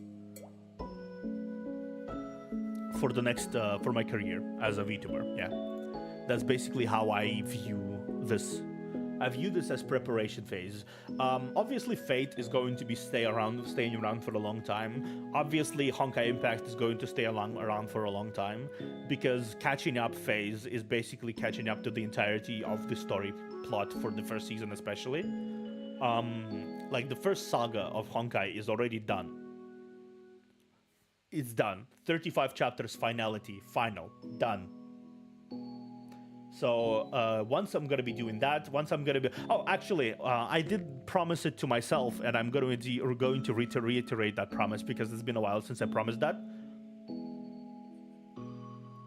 Once I'm done with Honkai Impact 3rd, chapter 35, and I'm done with the story of QnA, and I'm done with that storyline, I will be moving on to I will be starting Honkai Star Rail. I think I want to truly appreciate Star Rail and what it does only once I finish the original Star Honkai Impact, where all the characters from there, all the stuff, I want to appreciate it fully. So I'm gonna be starting Star Rail once I finish Finality, which is chapter 35, as I said before. Yeah, we are already actually on chapter 18. We finished chapter 17 on Honkai Impact 3rd. I am starting to really appreciate the story, though. Like, I'm starting to really appreciate the way they play around with mechanics. I'm starting to appreciate the way they play around with everything. So this is really amazing. Yeah. I was surprised by the Husk boss battle with Raiden Mei. I was really surprised with the game utilizing mechanics and phases, and then Raiden Mei boss battle came out, and I'm like, oh. I went, oh, that is a thing that happened, huh? So I definitely look forward to all the things that the game will throw towards my direction, because I now realize that the Honkai Impact team is not afraid to actually experiment with their stages, is not afraid to do other things. And I really am looking forward to to breaking 20s into chapters, and then breaking 30s into chapters, and then finishing the story. Because there's so many moving parts, there's so many interesting scenarios, there's so many threads that are left unclosed already. And all the characters are actually developing quite nicely. Yeah. I look forward to all the long-term series I will be playing for the next year or so. Like, Honkai is not going anywhere for a long time. Honkai Impact is not going to go anywhere a long time. Because I'm already 30 hours in. 35 hours in, I think, in Honkai. Maybe 40 even. And we just barely reached halfway through. So I'd say it's going to be a long ride from this point. I'd say it's going to be a fairly long ride. Next question. I love how this all spawned from a candy question.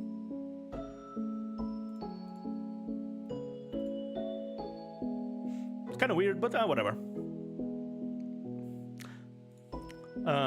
Next question. Let me see. I don't know.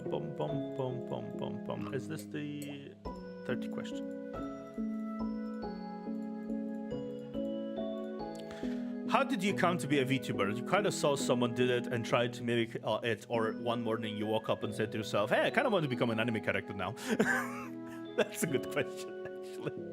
On the place you're going, Going counter-side might take a while as well. Yeah, it will. Though we did finish like 3 side stories in one stream recently. We finished the investigation SWAT 4, and we finished the Crossroads, and we also finished the Counter Saga, which depression. It made me depressed. It was a very emotional, personal story for the old man with gauntlets. Surprisingly so. He was a bit more important than I thought he would be. It's kind of cute. And also, it did some world building of the world before people knew counter-side is a thing, which is kind of cool. It's kind of cool, yeah. Yeah. Okay. It also showcased to me that people can grow old as counters. People can, in fact, grow old as counters, which is cool. It's not as like hopeless as anyone would think it is. As long as you're not using your powers a lot, you can grow old. It's kind of cool. Or as long as you recharge your watch with the Ethereum, you can grow old. It's fine. Like it's not that big of a deal. But active counters don't usually live on till the old age because they die in battle. But yeah, non-active counters probably live just as much as everyone else. Yeah, Counter Saga surprised me in a good way as well. Yeah, it was good. It was really good. The music, the way they approach the stages is also really good. I am impressed by the final stage too. The way it weaved memories with the gameplay, the way you just felt it. I teared up at the end there. Like I teared up at the final stage. Seeing the kid rush into the battle fray, seeing kid say that he's gonna save some salaryman, I'm gonna save it. Just like it was emotional. It was very, very emotional. I was like choked up a little bit. It's especially hard to hide me being choked up because then I have to read it out loud, so you can actually hear my voice quivering there, like emotion. Yeah, it's. But how did I want to become a VTuber? I think I after a while I just of watching VTubers, I just realized that I want to be one. I am so deep into being a VTuber fan. I want to be what I'm a fan of. So eventually, I decided to fuck it. I'm gonna be one, and I was searching for an opportunity to become one. And then after the big payout I got from a job, I decided to fuck the fuck that. The war complicated things, obviously, because I couldn't really commission models from a lot of people. Honestly, the war determined my artist pretty much because I got into a Russian group with VTuber artists, and I was like, I want this. I want this, right? And here I am, in my full form. This is why I am the way I am, because of the war. I wouldn't be this way because of if it wasn't for the war. I would probably be a 3D VTuber, actually. I would probably take a request at some point from a very well-known 3D artist, but I couldn't really because I had the money, but I couldn't afford it because I couldn't because of the whole blockade thing of the internet. But you know, it's fine. I'm happy with what I got eventually. I'm happy with myself as I am right now. I am happy. I could update myself. I could do other things. I could eventually do other things, but I'm happy with the way I am. I'd say. I think it was an investment worth spending. Ultimately, yeah, I watched VTubers eventually. I decided to, why not? And here I am. Can you teach us how to play tabletop Warhammer 40k? That's too long. that's too long and complicated. Ultimately, just have fun. Just grab a bunch of dice, paint a bunch of figures, and have fun with it. I don't really even play Warhammer 40k tabletop much because we don't have much of a scene for tabletop here, right, in Russia. There's no real game shops or anything. I don't play it much. I just have it. I just have an orc army. of Warhammer 40k. I don't even. I don't even. I haven't. I'm a complete newbie when it comes to like actually playing it. It's kind of funny. I had Warhammer Army for a long time. Probably when I move countries, when I move to a more Western country, I will probably have like ability to go into game shops and play with other people and experience the actual tabletop stuff. But now, no, I don't really have it. I can't really say I am a master of 40k. Can't really say that. Who knows? Maybe we will play a 40k game together with you at some point. Maybe we will. Who knows? Next question. Anyway, can Mooney have more sibling? Sure. At some point. At some point, if you guys want to, I will add another some other mascot to the channel or something. I don't know. It depends. Like maybe a brother or something. I don't know. I don't really have much plans for mascots for channel mascots at this point. I'll be honest. But maybe it will be like a goal for a future Donathon or something to add a sibling to Mooney. Mooney will probably get a more specific design at some point as well. Yeah. Technically speaking, I will be considering myself the dad of the upcoming VTubers of Zenith. So if there will be Zenith VTubers, I'm technically their dad. I will make sure that everyone knows I am dad. I am dad, because I will have dad instincts towards them, like very daddish instincts towards them. I will make sure I'm dad, not in like a creepy way or anything. It's just dad, not daddy, not that, just dad. I have a lot of fatherly instincts in me for some reason. When your brother Shade, how you said her name, Shadow, or how you said his name, I don't know. But yeah, Mooney might have a sibling in that. Mooney will definitely have a sibling in that if people will not consider me weird for calling myself my Kohai's dad. Oh man, that'd be kind of funny. I will. Though to be fair, if people tell me you're not my dad, that's already good enough for me, because that is a good representation of how people usually feel about their dads. You're not my dad. You cannot control my life.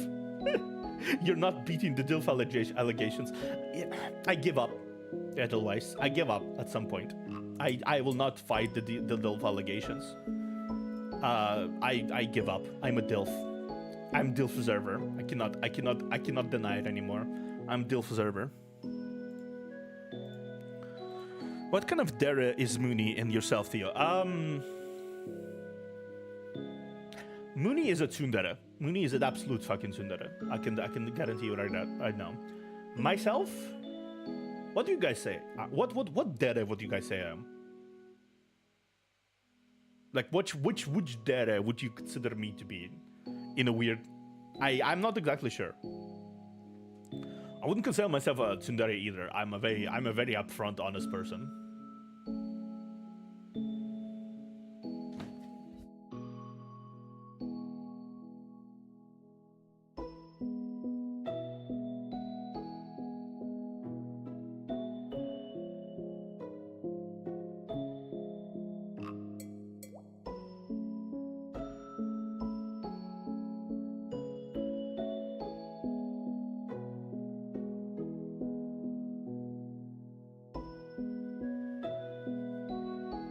Sorry, like minor call it, but yeah, I guess I'm kudere.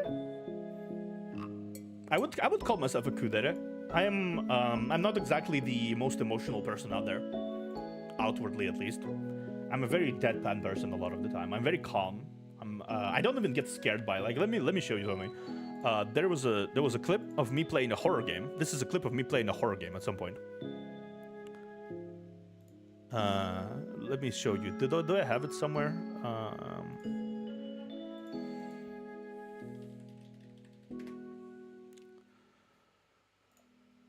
Your clips. Yeah, your clips. Find it. Where it is? Because I clipped it myself. Not myself, if I'm not mistaken. Yeah, there it is. Let me show you real quickly. Just this is my reaction to window capture. Yeah.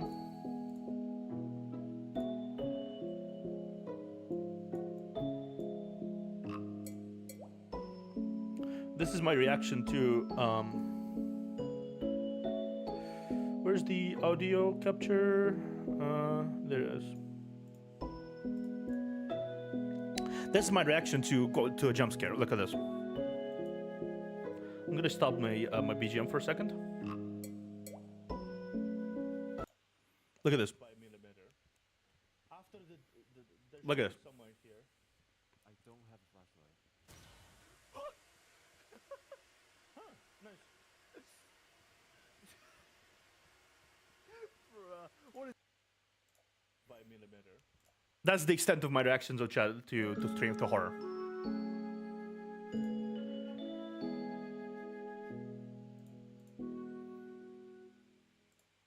That was my that is my extent. That is the extent I have to. That is the extent I have to of a reaction to any horror. I might flinch too, maybe.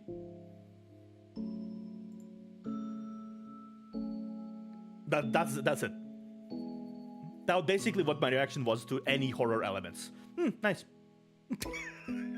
I don't get scared. I don't really show emotion much. So I guess yeah. QnA. I'm QnA. If I have to be completely honest, I'm a QnA. That's basically what I would say about myself. I'm a QnA. Okay, moving on.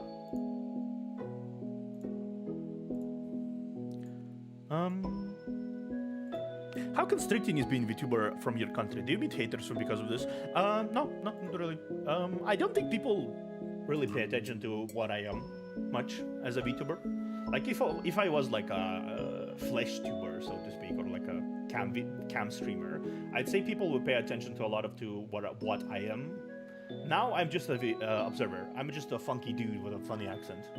I don't think a lot of people really pay attention to that kind of stuff. Constricting, it depends. Considering I have people to rely on for commissions and stuff, I think it's no longer any more constricting. I can utilize the services of other people if I really try, if I really like, I can transfer funds technically through people. Sometimes I ask my company to commission stuff for me, right? Like my videos and clips and stuff. This is all commissioned through my company, right? I don't spend money on that. I thankfully have the support of Zenith on that sort of thing. My cover was also made with the support of my company, actually. My first cover, and my second cover is being produced again through the support of my company as well.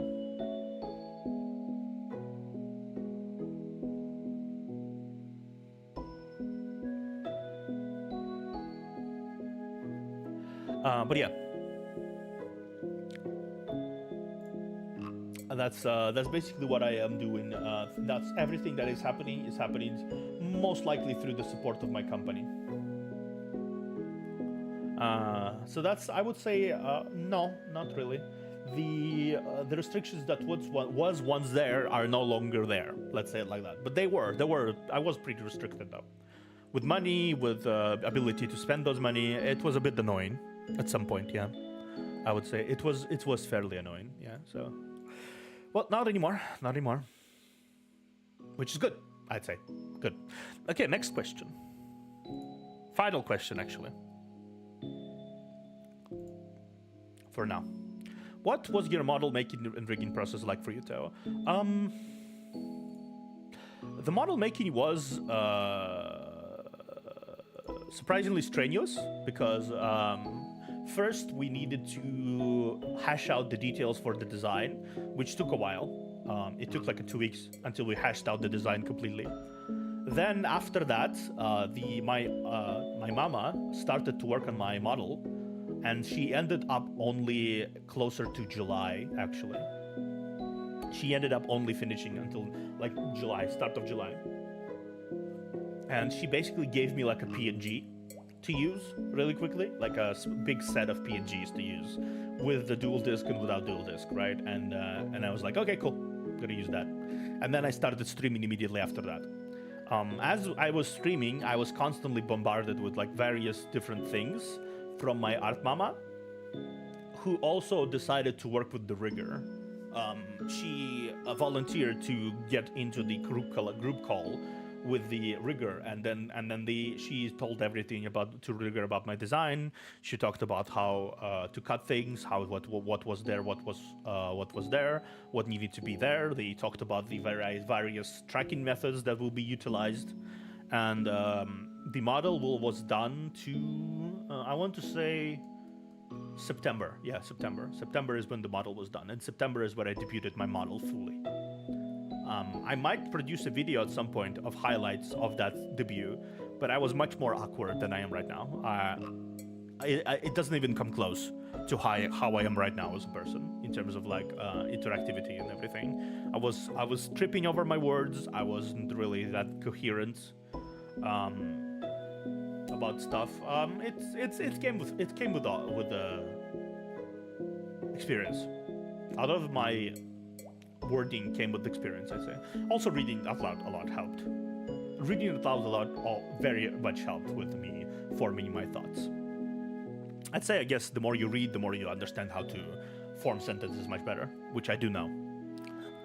Before, it was a bit... yeah, sure. I spoke English very good still, right? I speak English super well, but I couldn't really showcase my talent at all at talking actively. Well, I guess that's all, right? Yeah, that's all the questions I have. That is all the questions I have, actually. Unless you have any other questions?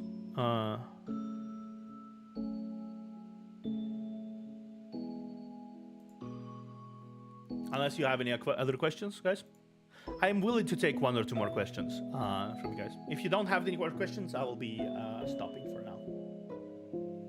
Because I need to go eat, I need to go call someone. Yeah, I need to go do all that because I haven't ate. I only drank like some coffee today. That's it. And it's been already like 12 hours. How's Munima? I don't fucking know. I don't fucking know. She's gone. She's nowhere to be seen. I don't know. Any other question?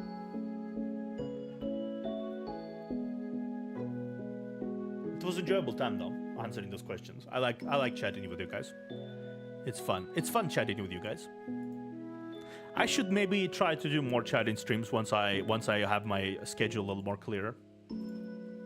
But you know what? Sure, I'm gonna be stopping here. My voice is really tired. My voice is really fucking tired. There might be a lot of clips from this one. I don't know. I will ask my editor. By the way, big announcement. There might be a clipping channel popping up soon. Oh, I already answered to that, Bami. I said yes. I said yes. None of the games you are streaming like Fate or Genshin will be in it soon. So do you plans to change any games or will you stay loyal to the games? I will stay loyal to the games.